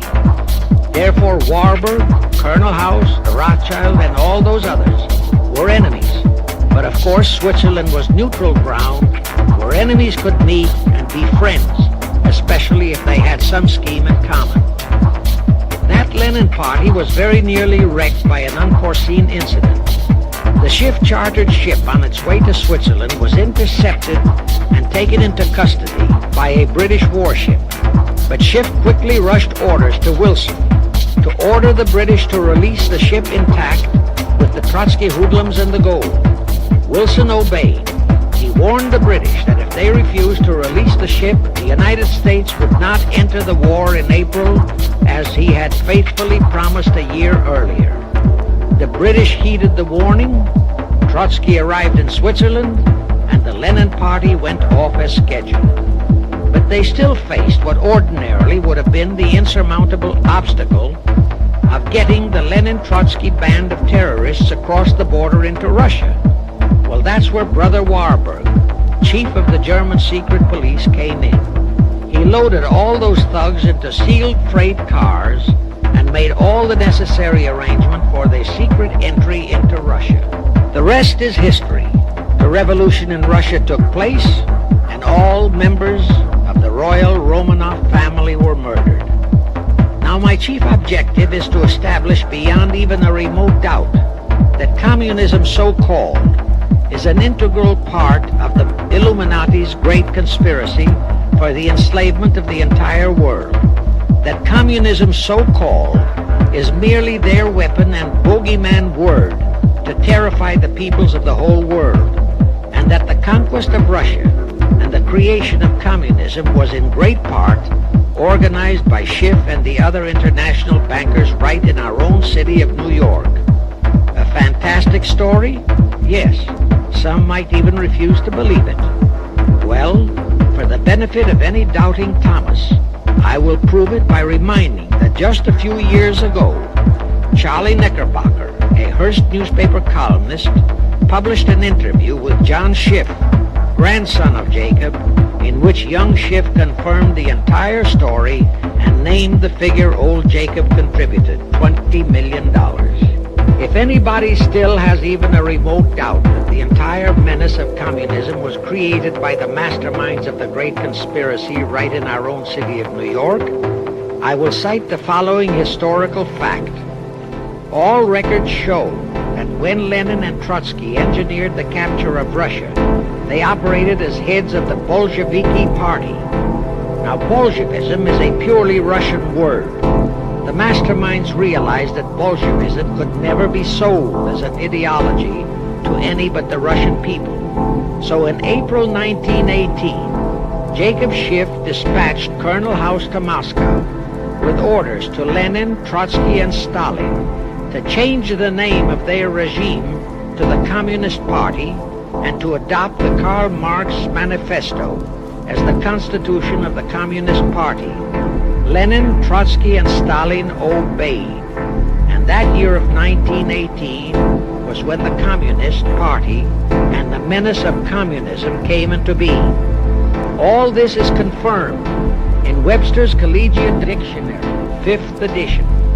In short, communism was created by the capitalists. Thus, until November 11, 1918, the entire fiendish plan of the conspirators worked perfectly. All the great nations, including the United States, were war-weary, devastated, mourning their dead.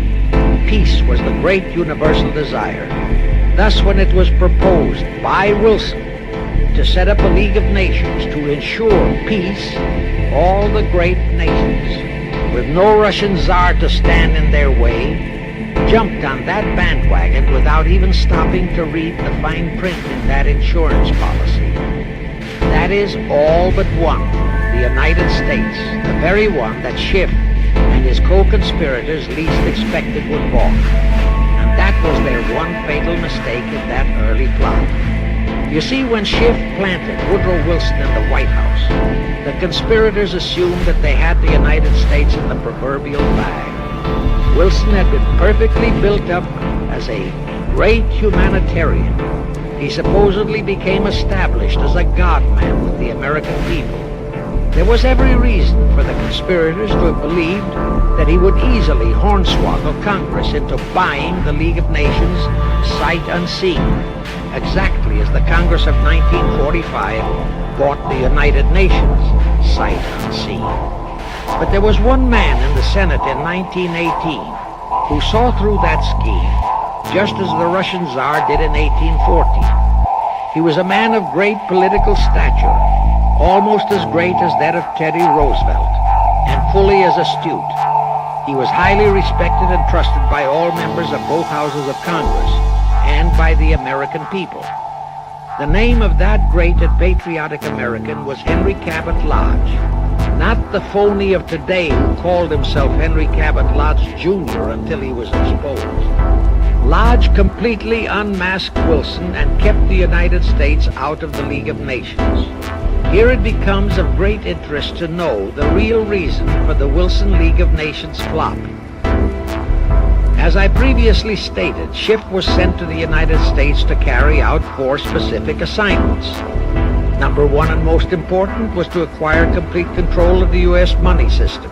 Number 2, as outlined in the original Weishaupt Illuminati blueprint, he was to find the right kind of men to serve as stooges for the great conspiracy and promote them into the highest offices in our federal government, our Congress, our U.S. Supreme Court, and all federal agencies, such as the State Department, the Pentagon, the Treasury Department, etc. Number 3, destroy the unity of the American people by creating minority group strife throughout the nation, especially between the whites and blacks as outlined in Israel Cohen's book. Number 4, create a movement to destroy religion in the United States, with Christianity to be the chief target or victim. In addition, he was strongly reminded of the imperative directive of the Illuminati blueprint to achieve full control of all mass communications media, to be used to brainwash the people into believing and accepting all of the maneuverings of the great conspiracy. Schiff was warned that only control of the press, at that time our only mass communications media, would enable him to destroy the unity of the American people. Now then, Schiff and his co-conspirators did set up the NAACP, the National Association for the Advancement of the Colored People, in 1909. And in 1913, he set up the Anti-Defamation League of the B'nai B'rith. Both were to create the necessary strife. But in the early years, the ADL operated very timidly, perhaps for fear of a pogrom-like action by an aroused and enraged American people. And the NAACP was practically dormant because its white leadership didn't realize that they would have to develop firebrand Negro leaders, such as Martin Lucifer King, for one, to spark the then completely satisfied and contented mass of Negroes. In addition, he, Schiff, was busy developing and infiltrating the stooges to serve in all high places in our Washington government, and in the job of acquiring control of our money system and the creation of the 16th Amendment. He also was very busy with the organizing of the plot for the takeover of Russia. In short, he was kept so busy with all those jobs that he completely overlooked the supreme job of acquiring complete control of our mass communications media. That oversight was the direct cause for Wilson's failure to lure the United States into the League of Nations, because when Wilson decided to go to the people to overcome the opposition of the Lodge-controlled Senate, despite his established but phony reputation as a great humanitarian, he found himself faced by a solidly united people and by a loyal press whose only ideology was Americanism and the American way of life. At that time, due to the ineptness and ineffectiveness of both the ADL and the NAACP, there were no organized minority groups, no Negro problems, no so-called anti-Semitic problem to sway the people's thinking. There were no lefts, there were no rights, no prejudices for crafty exploitations. Thus, Wilson's League of Nations appeals fell on deaf ears. That was the end of Woodrow Wilson, the conspirator's great humanitarian. He quickly abandoned his crusade and returned to Washington, where he shortly died an imbecile brought on by syphilis. And that was the end of the League of Nations as a corridor into one world government. Of course, that debacle was a terrible disappointment to the masterminds of the Illuminati conspiracy. But they were not discouraged. As I have previously stressed, this enemy never quits. They simply decided to reorganize and try from scratch again. By this time, Schiff was very old and slow. He knew it. He knew that the conspiracy needed a new, younger, and more active generalship. So on his orders, Colonel House and Bernard Baruch organized and set up what they called the Council on Foreign Relations, the new name under which the Illuminati would continue to function in the United States. The hierarchy, officers and directors of the CFR, is composed principally of descendants of the original Illuminati, many of whom had abandoned their old family names and acquired new Americanized names. For one example, we have Dillon, who was Secretary of Treasury of the United States, whose original name was Lepowski. Another example is Paley, head of the CBS TV channel, whose true name is Polinsky. The membership of the CFR is approximately 1,000 in number and contains the heads of virtually every industrial empire in America, such as Blau, president of the U.S. Steel Corporation, Rockefeller, king of the oil industry, Henry Ford II, and so on. And, of course, all the international bankers, also the heads of the tax-free foundations, are officers and or active CFR members. In short, all the men who provide the money and the influence to elect the CFR-chosen presidents of the United States, congressmen, senators, and who decide the appointments of our various secretaries of state, of the Treasury, of every important federal agency, are members of the CFR, and very obedient members indeed. Now, just to cement that fact, I will mention the names of a few of the United States presidents who were members of the CFR. Franklin Roosevelt, Herbert Hoover, Dwight D. Eisenhower, Jack Kennedy. Others who were considered for the presidency are Thomas E. Dewey, Adlai Stevenson, Nixon, and Vice President of a CFR subsidiary, Barry Goldwater. Among the important cabinet members of the various administrations, we have John Foster Dulles, Allen Dulles, Cordell Hull, John J. McCloy, Morgenthau, Clarence Dillon, Rusk, McNamara, and just to emphasize the red color of the CFR, we have as members such men as Alger Hiss, Ralph Bunch, Pasvolsky, Harry Dexter White, real name Weiss, Owen Lattimore, Philip Jaffe, etc., etc. Simultaneously, they were flooding thousands of homosexuals and other blackmailable characters into all the federal agencies from the White House down. Remember Johnson's great friend Jenkins and Bobby Baker? Now, there were many jobs the new CFR had to accomplish. They required much help. So their first job was to set up various subsidiaries to whom they assigned special objectives. I can't name all the subsidiaries in this recording, but the following are a few. The Foreign Policy Association, FPA, the World Affairs Council, WAC, the Business Advisory Council, BAC, the notorious ADA, Americans for Democratic Action, virtually headed by Walter Reuther, the notorious 1313 in Chicago.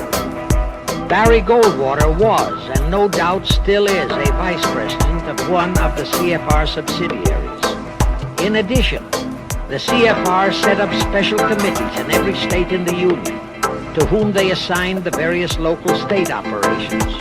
Simultaneously, the Rothschilds set up similar CFR-like control groups in England, France, Germany, and other nations to control world conditions and cooperate with CFR to bring about another world war. But the CFR's first and foremost job was to get complete control of our mass communications media. The control of the press was assigned to Rockefeller. Thus, Henry Luce, who recently died, was financed to set up a number of national magazines, among them Life, Time, Fortune, and others, which publish USSR in America. The Rockefellers also directly or indirectly financed the Cowles Brothers Look magazine and a chain of newspapers. They also financed a man named Sam Newhouse to buy up and build a chain of newspapers all over the country. And the late Eugene Meyer, one of the founders of CFR, bought the Washington Post, Newsweek, the weekly magazine, and other publications. At the same time, CFR began to develop and nurture a new breed of scurrilous columnists and editorial writers, such as Walter Lippmann, Drew Pearson, the Alsops, Herbert Matthews, Irwin Canham, and others of that ilk, who called themselves liberals, who proclaimed that Americanism is isolationism, that isolationism is warmongerism, that anti-communism is anti-Semitism and racism. All that took time, of course, but today our entire press, except for some local small-town papers and weeklies published by patriotic organizations, is completely controlled by CFR stooges, and thus they finally succeeded in breaking us up into a nation of quarreling, wrangling, squabbling, hating factions. Now, if you still wonder about the slanted news and outright lies you read in your paper, you have the answer. To the Lehmans, Goldman Sachs, Kuhn Loeb, and the Warburgs, the CFR assigned the job of getting control of the motion picture industry, Hollywood, radio and television, and believe you me, they succeeded. If you still wonder about the strange propaganda broadcasts by the Ed Murrows, Chet Huntley, Howard K. Smith, Eric Severide, Drew Pearson, and others of that ilk, you have the answer.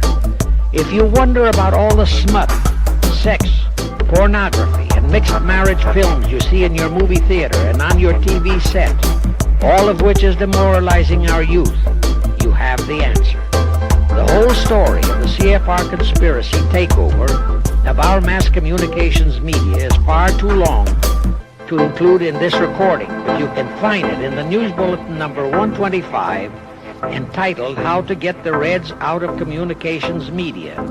It was published and brought up to date by the Cinema Educational Guild. It tells in detail how the press, the movies, TV, and radio have been, and still are, used to brainwash the people, to demoralize our youth, and they have been and still are encouraging and creating sympathy for the rioting Negro civil rights lawlessness. You can get a copy of this news bulletin by writing to the Cinema Educational Guild, Post Office Box 46205, Hollywood, California. Now, to refresh your memory, let's go back for a moment. Wilson's flop had torpedoed all chances of transforming that League of Nations into the conspirators' hoped-for one-world government housing. So the Jacob Schiff plot had to be done all over again. and they organized the CFR to do it. We also know how successfully the CFR did that job of brainwashing and destroying the unity of the American people. But as was the case with the shift plot, the climax and the creation of a new housing for their one world government required another world war, a war that would be even more horrible and more devastating than the First World War, in order to get the people of the world to again clamor for peace and a means to end all wars. But the CFR realized that the aftermath of World War II would have to be more carefully planned, so that there would be no escape from the new one world trap, another League of Nations, that would emerge from the new war, the trap we now know as the United Nations. And they hit upon a perfect strategy to ensure that no escape. Here's how they did it. In 1943, in the midst of the war, they prepared the framework for the United Nations, and it was handed over to Roosevelt and our State Department to be given birth by Alger Hiss, Pasvolsky, Dalton Trumbo, and other American traitors, thus making the whole scheme a United States baby. Then to fix our parenthood, New York City was to become the nursery for the monstrosity. After that, we could hardly walk out on our own baby, now could we? Anyway, that's how the conspirators figured it would work, and so far it has. And the liberal Rockefeller donated the land for the United Nations building. The United Nations Charter was written by Alger Hiss, Pasvolsky, Dalton Trumbo, and other CFR stooges. A phony so-called UN conference was set up in San Francisco in 1945. All the so-called representatives of 50-odd nations gathered there, promptly signed the charter. And the despicable traitor, Alger Hiss, flew to Washington with it, elatedly submitted it to our Senate, and the Senate, elected by our people to safeguard our security, signed the charter without so much as reading it. The question is, how many of our senators were even then traitorous stooges of the CFR? Anyway, it was thus that the people accepted the United Nations as a holy of holies, and enabled traitor Earl Warren to virtually destroy our Constitution by basing all his traitorous decisions on the UN Charter, thus making that charter virtually our law of the land. However, for all the dirty work that had to be done to solidify the UN, the new housing of the One World plot, they still required the aid of our leaders in Washington. So now I will emphasize the fiendish cleverness of the CFR masterminds. To the vast majority of the American people, our foreign policy for many years has been a complete enigma. Most of us simply can't understand why this great nation is seemingly floundering so helplessly in the art of diplomacy. We can't understand why our leaders are seemingly so confused and bewildered in all their dealings with Moscow, France, and other nations, and with the UN. We always hear them proclaiming that in view of our overwhelming economic and military superiority, we must always lead from strength. Yet at all the summit meetings and conferences, they cringe and stammer and stutter, and so to speak, come out with their tails between their hind legs. We can't understand the foreign aid to Tito and about enemy, to Poland and about enemy, to all the about communist nations. We can't understand why the expenditure of hundreds of billions of dollars has failed to slow down, let alone stop, the march of communism. We are perplexed by the seeming ineptness of the State Department, the Defense Department, the CIA, the USIA, of all our federal agencies. Again and again and again we have been startled, shocked, bewildered, and horrified by their mistakes in Berlin, in Korea, in Laos, in Katanga, in Cuba, in Vietnam. Mistakes that always favor the enemy, never the United States. Under the law of averages, they should have made at least one or two mistakes in our favor, but they never did. What's the answer? The answer is the CFR and the parts played by their subsidiaries and stooges in Washington. Thus we know that complete control of our foreign relation policy is the key to the success of the entire Illuminati One World plot. Here is the further proof. Earlier I fully established that Schiff and his gang had financed the Lenin-Trotsky-Stalin takeover of Russia and fashioned its communist regime into becoming their chief instrument to keep the world in turmoil and to finally terrorize all of us into seeking peace in a UN One World government. But the conspirators knew that the Moscow gang could not become such an instrument until and unless the whole world would accept the communist regime as the legitimate, de jure government of Russia. Only one thing could accomplish that: recognition by the United States. The conspirators figured that the whole world would follow our lead, and that's when the Wilson flop very nearly wrecked the entire plot.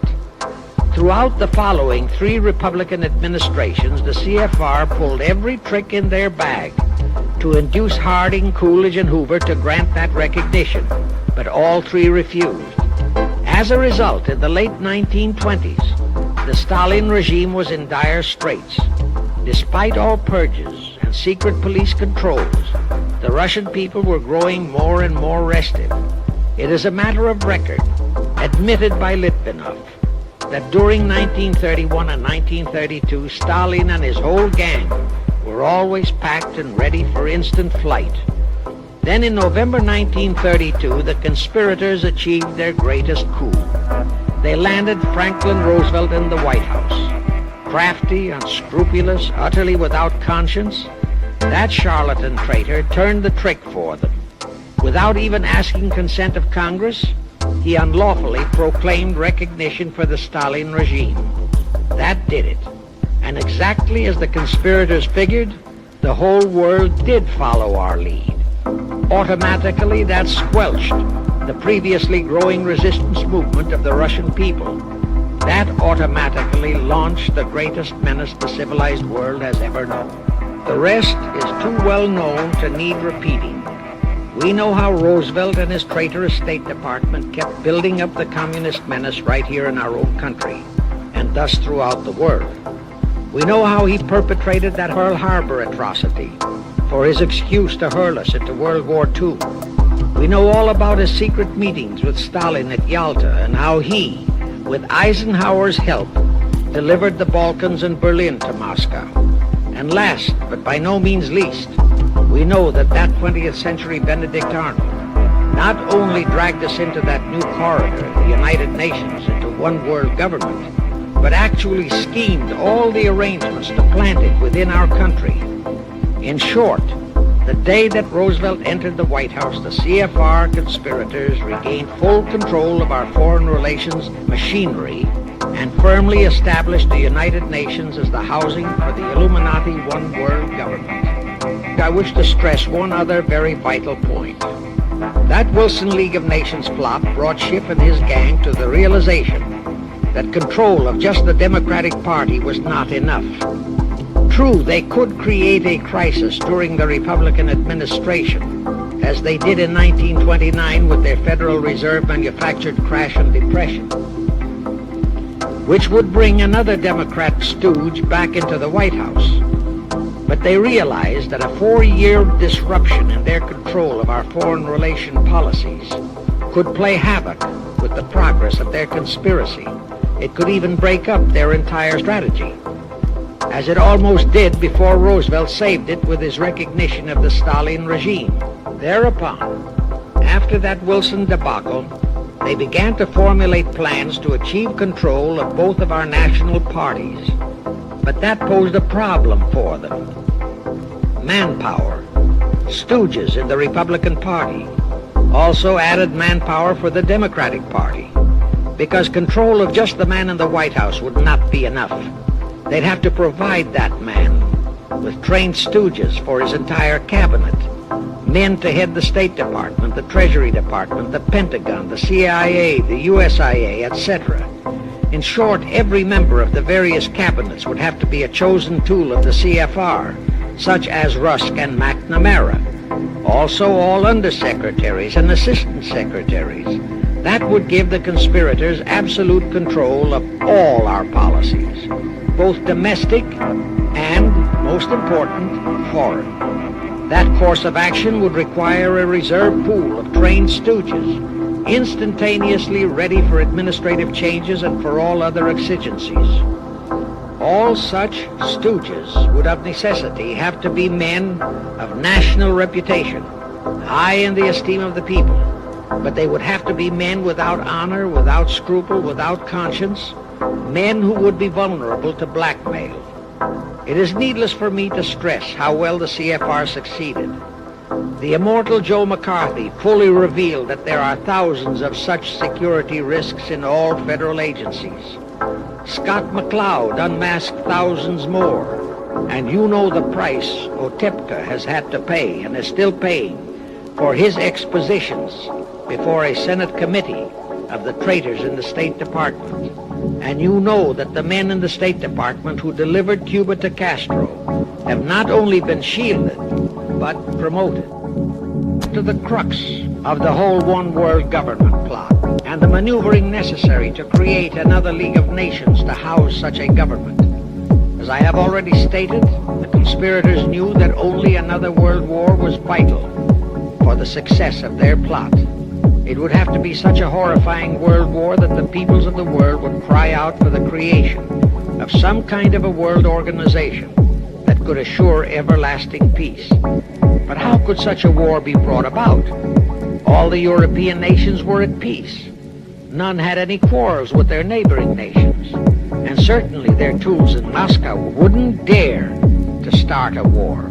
Even Stalin realized that it would mean the overthrow of his regime unless so-called patriotism would weld the Russian people behind him. But the conspirators had to have a war. They had to find or create some kind of an incident to launch it. And they found it in a little inconspicuous and repulsive little man who called himself Adolf Hitler. Hitler, an impecunious Austrian house painter, had been a corporal in the German army. He made the defeat of Germany into a personal grievance. He began to rabble-rouse about it in the Munich, Germany area. He began to spout about restoring the greatness of the German Empire and the might of the German soldiery. He advocated the restoration of the old German military to be used to conquer the whole world. Strangely enough, Hitler, the little clown that he was, could deliver a rabble-rousing speech, and he did have a certain kind of magnetism. But the new authorities in Germany didn't want any more wars, and they promptly threw the obnoxious Austrian house painter into a prison cell. Aha! Here was the man, decided the conspirators, who, properly directed and financed, could be the key to another world war. So while he was in prison, they had Rudolf Hess and Goering write a book which they titled Mein Kampf and attributed the authorship to Hitler, exactly as Litvinov wrote Mission to Moscow and attributed the authorship to Joseph Davies, then our ambassador to Russia and a stooge of the CFR. In Mein Kampf, Hitler, the pseudo-author, outlined his grievances and how he would restore the German people to their former greatness. The conspirators then arranged for a wide circulation of the book among the German people in order to arouse a fanatical following for him. On his release from prison, also arranged by the conspirators, they began to groom him and finance him to travel to other parts of Germany to deliver his rabble-rousing speeches. Soon he gathered a growing following among other veterans of the war, and that soon spread to the masses, who began to see in him a savior for their beloved Germany. Then came his leadership of what he called his Brown Shirt Army and the March on Berlin. That required a great deal of financing, but the Rothschilds, the Warburgs, and others of the conspirators provided all the money he needed. Gradually, Hitler became the idol of the German people, and then they overthrew the von Hindenburg government, and Hitler became the new Führer. But that still was no reason for a war. The rest of the world watched Hitler's rise, but saw no reason to interfere in what was distinctly a domestic condition within Germany. Certainly none of the other nations felt it was a reason for another war against Germany, and the German people were not yet incited into enough of a frenzy to commit any acts against any neighboring nation, not even against France, that would lead to a war. The conspirators realized they would have to create such a frenzy that would cause the German people to throw caution to the winds and at the same time horrify the whole world. And incidentally, Mein Kampf was actually a follow-up of Karl Marx's book, A World Without Jews. The conspirators suddenly remembered how the Schiff-Rothschild gang had engineered the pogroms in Russia, which slaughtered many, many thousands of Jews and created a worldwide hatred for Russia. And they decided to use that same unconscionable trick to inflame the new Hitler-led German people into a murderous hatred of the Jews. Now it is true that the German people never had any particular affection for the Jews, but neither did they have an ingrained hatred for them. Such a hatred would have to be manufactured, so Hitler was used to create it. This idea more than appealed to Hitler. He saw in it the grisly gimmick to make him the God-man of the German people. Thus, craftily inspired and coached by his financial advisors, the Warburgs, Rothschilds, and all the Illuminati masterminds, he blamed the Jews for the hated Versailles Treaty and for the financial ruination that followed the war. The rest is history. We know all about the Hitler concentration camps and the incineration of hundreds of thousands of Jews. Not the 6 million, nor even the 600,000 claimed by the conspirators, but it was enough. And here let me reiterate how little the internationalist bankers, the Rothschilds, Schiffs, Lehmans, Warburgs, Baruchs, care about their racial brethren who were the victims of their nefarious schemes. In their eyes, the slaughter of the several 100,000 innocent Jews by Hitler didn't bother them at all. They considered it a necessary sacrifice to further their Illuminati one-world plot, just as the slaughter of the many millions in the wars that followed was a similar necessary sacrifice. And here is another grisly detail about those concentration camps. Many of the Hitler soldier executioners in those camps had previously been sent to Russia to acquire their arts of torture and brutalization so as to emphasize the horrors of the atrocities. All this created a new worldwide hatred for the German people, but it still did not provide a cause for war. Thereupon Hitler was incited to demand the Sudetenland. You remember how Chamberlain and the then diplomats of Czechoslovakia and France surrendered to that demand. That led to further Hitlerian demands for territories in Poland and in the French Saar territories. Those demands were rejected. Then came his pact with Stalin. Hitler had been screaming hatred against communism. Oh, how he ranted against communism. But actually, Nazism was nothing but socialism, and communism is, in fact, socialism. But Hitler disregarded all that. He entered into a pact with Stalin to attack and divide Poland between them. While Stalin marched into one part of Poland, for which he was never blamed, the Illuminati mastermind saw to that. Hitler launched a blitzkrieg on Poland from his side. The conspirators finally had their new world war, and what a horrible war it was. And in 1945, the conspirators finally achieved the United Nations, their new housing for their one world government. And truly amazing, All of the American people hailed this foul outfit as a holy of holies. Even after all the true facts about how the UN was created were revealed, the American people continued to worship that evil outfit. Even after Alger Hiss was unmasked as a Soviet spy and traitor, the American people continued to believe in the UN. Even after I had publicly revealed the secret agreement between Hiss and Molotov that a Russian would always be the head of the military secretariat, and by that token, the real master of the UN, most of the American people continued to believe that the UN could do no wrong. Even after Trygve Lie, the first Secretary General of the UN, confirmed that Hiss-Molotov secret agreement in his book For the Cause of Peace, the vast majority of our people refused to lose faith in the UN.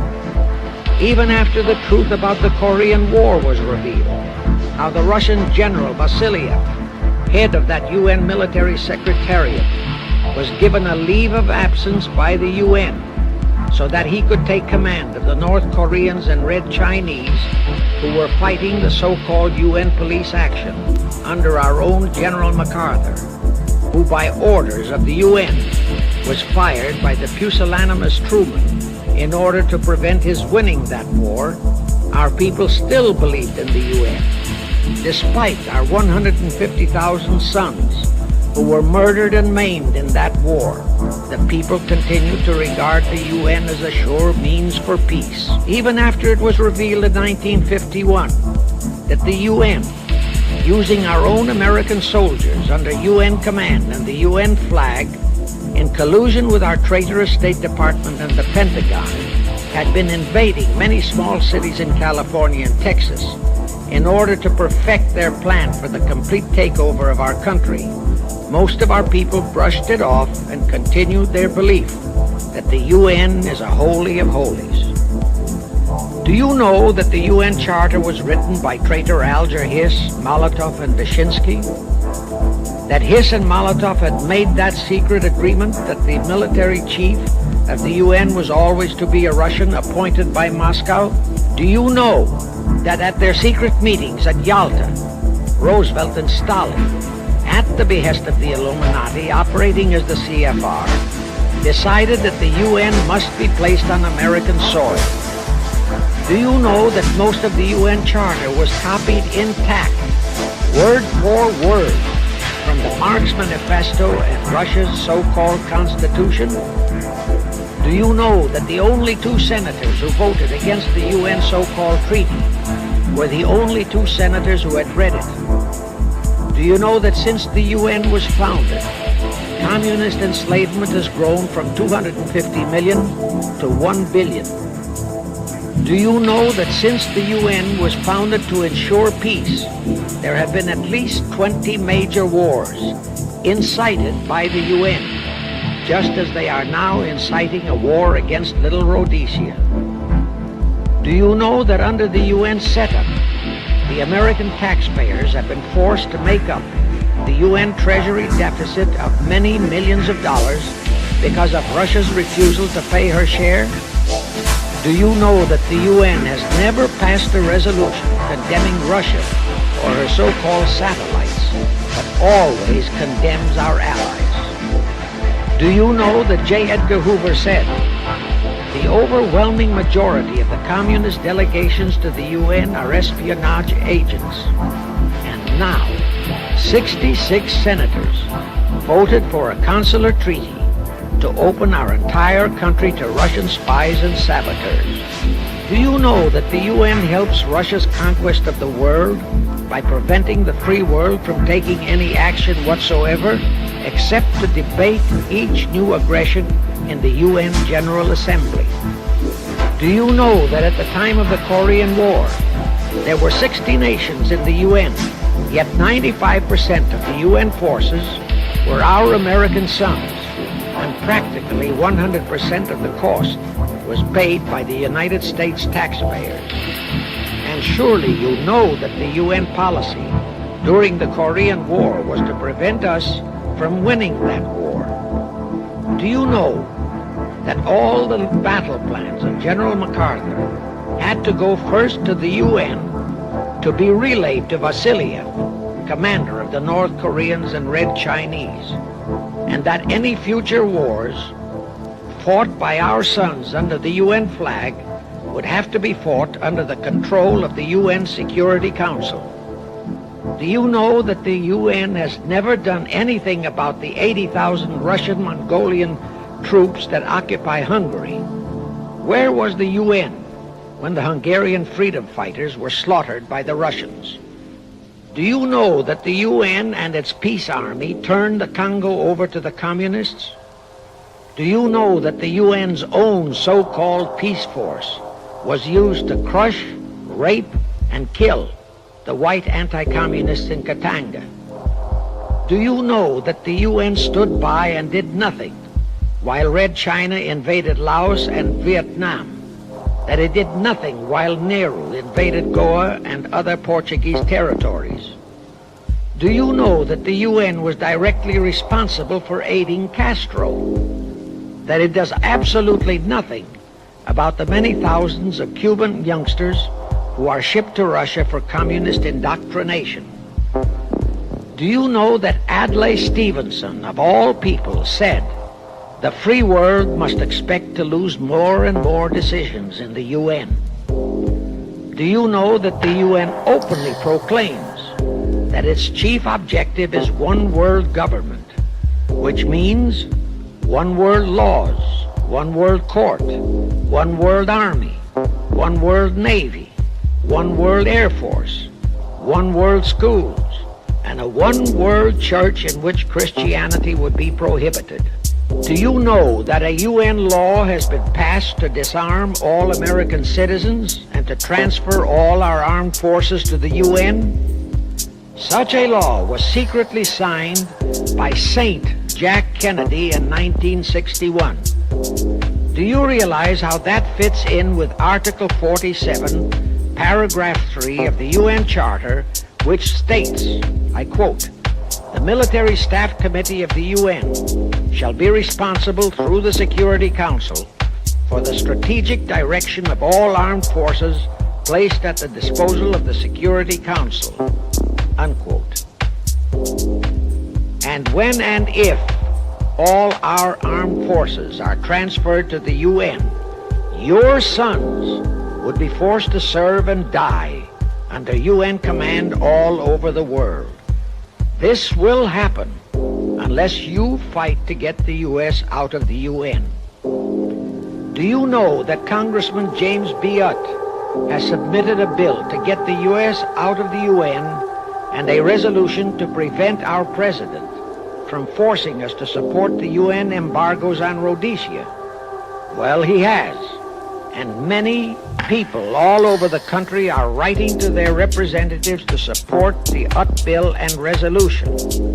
And did you know that to offset the UT bill and resolution, 50 congressmen, spearheaded by Schweiker and Moorhead of Pennsylvania, have introduced a bill to immediately transfer all our armed forces to the UN? Can you imagine such brazen treason? Is your congressman one of those 50 traitors? Find out and take immediate action against him and help Congressman Utt. Now, do you know that the National Council of Churches passed a resolution in San Francisco which states that the United States will soon have to subordinate its will to that of the UN, and that all American citizens must be prepared to accept it?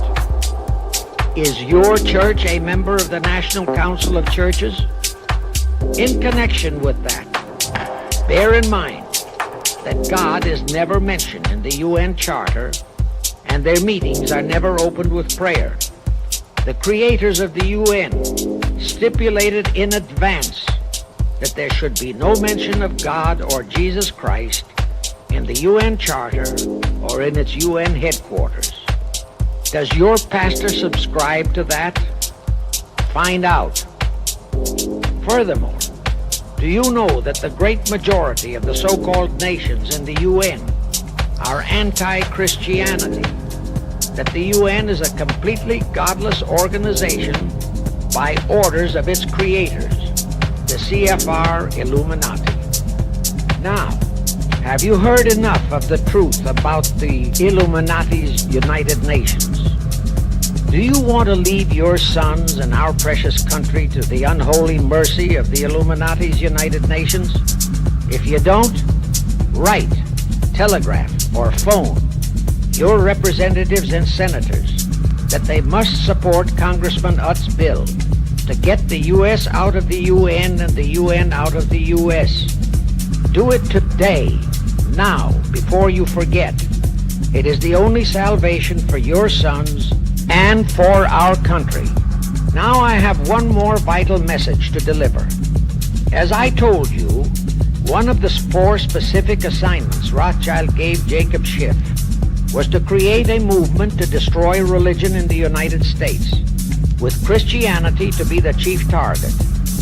For a very obvious reason, the Anti-Defamation League wouldn't dare to attempt it, because such an attempt could create the most terrible bloodbath in the history of the world, not only for the ADL and the conspirators, but for the millions of innocent Jews. Schiff turned that job over to Rockefeller for another specific reason. The destruction of Christianity could be accomplished only by those who are entrusted to preserve it, by the pastors, the men of the cloth. As a starter, John D. Rockefeller picked up a young so-called Christian minister by the name of Dr. Harry F. Ward, Reverend Ward, if you please. At that time, he was teaching religion at the Union Theological Seminary. Rockefeller found a very willing Judas in this reverend. Thereupon, in 1907, he financed him to set up the Methodist Foundation of Social Service. And Ward's job was to teach bright young men to become so-called ministers of Christ and to place them as pastors of churches.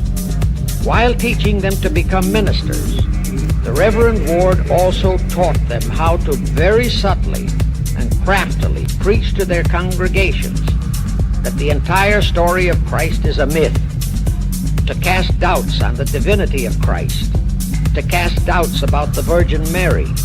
In short, to cast doubts on Christianity as a whole. It was not to be a direct attack, but much of it by crafty insinuation that was to be applied in particular to the youth in the Sunday schools. Remember Lenin's statement? Give me just one generation of youth and I'll transform the whole world. Then, in 1908, the Methodist Foundation of Social Service, which incidentally was America's first Communist Front organization, changed its name to the Federal Council of Churches. By 1950, the Federal Council of Churches was becoming very suspect. So in 1950, they changed the name to the National Council of Churches. Do I have to tell you more about how this National Council of Churches is deliberately destroying faith in Christianity? I don't think so. But this I will tell you. If you are a member of any congregation whose pastor and church are members of this Judas organization, your contributions are helping the Illuminati's plot to destroy religion and your faith in God and Jesus Christ. Thus, you are deliberately delivering your children to be indoctrinated with disbelief in God and church, and which can easily transform them into atheists. Find out immediately if your church is a member of the National Council of Churches, and for the love of God and your children, if it is, withdraw from it at once. However, let me warn you, that same destroy religion process has been infiltrated into other denominations. If you have seen the Negro March on Selma and other such demonstrations, you have seen how the Negro mobs are led and encouraged by ministers and even Catholic priests and nuns who march along with them. As a matter of fact, The Mormon Church is about the only one I know of that is clean of that kind of Judas infiltration. But of course, there are many individual churches and pastors who are honest and sincere. Find one such for yourself and for your children. Incidentally, this same Reverend Harry F. Ward was also one of the founders of the American Civil Liberties Union, a notorious pro-communist organization. He was the actual head of it from 1920 to 1940. He also was a co-founder of the American League Against War and Fascism, which, under Browder, became the Communist Party of the United States.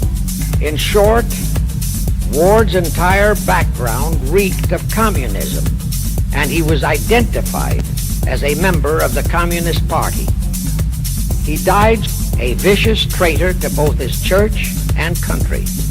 And this was the man old John D. Rockefeller picked and financed to destroy America's Christian religion, in accordance with the orders given to Schiff by the Rothschilds. In conclusion, I have this to say. You probably are familiar with the story of how one Dr. Frankenstein created a monster to do his will of destroying his chosen victims, but how instead, in the end, that monster turned on his own creator, Frankenstein, and destroyed him. Well, the Illuminati, CFR, has created a monster called the United Nations, who, supported by their minority groups, rioting Negroes, the traitorous mass communications media, and the traitors in Washington, was created to destroy the American people. Well, we know all about that many-headed Hydra monster. We know the names of those who created that monster. We know all their names.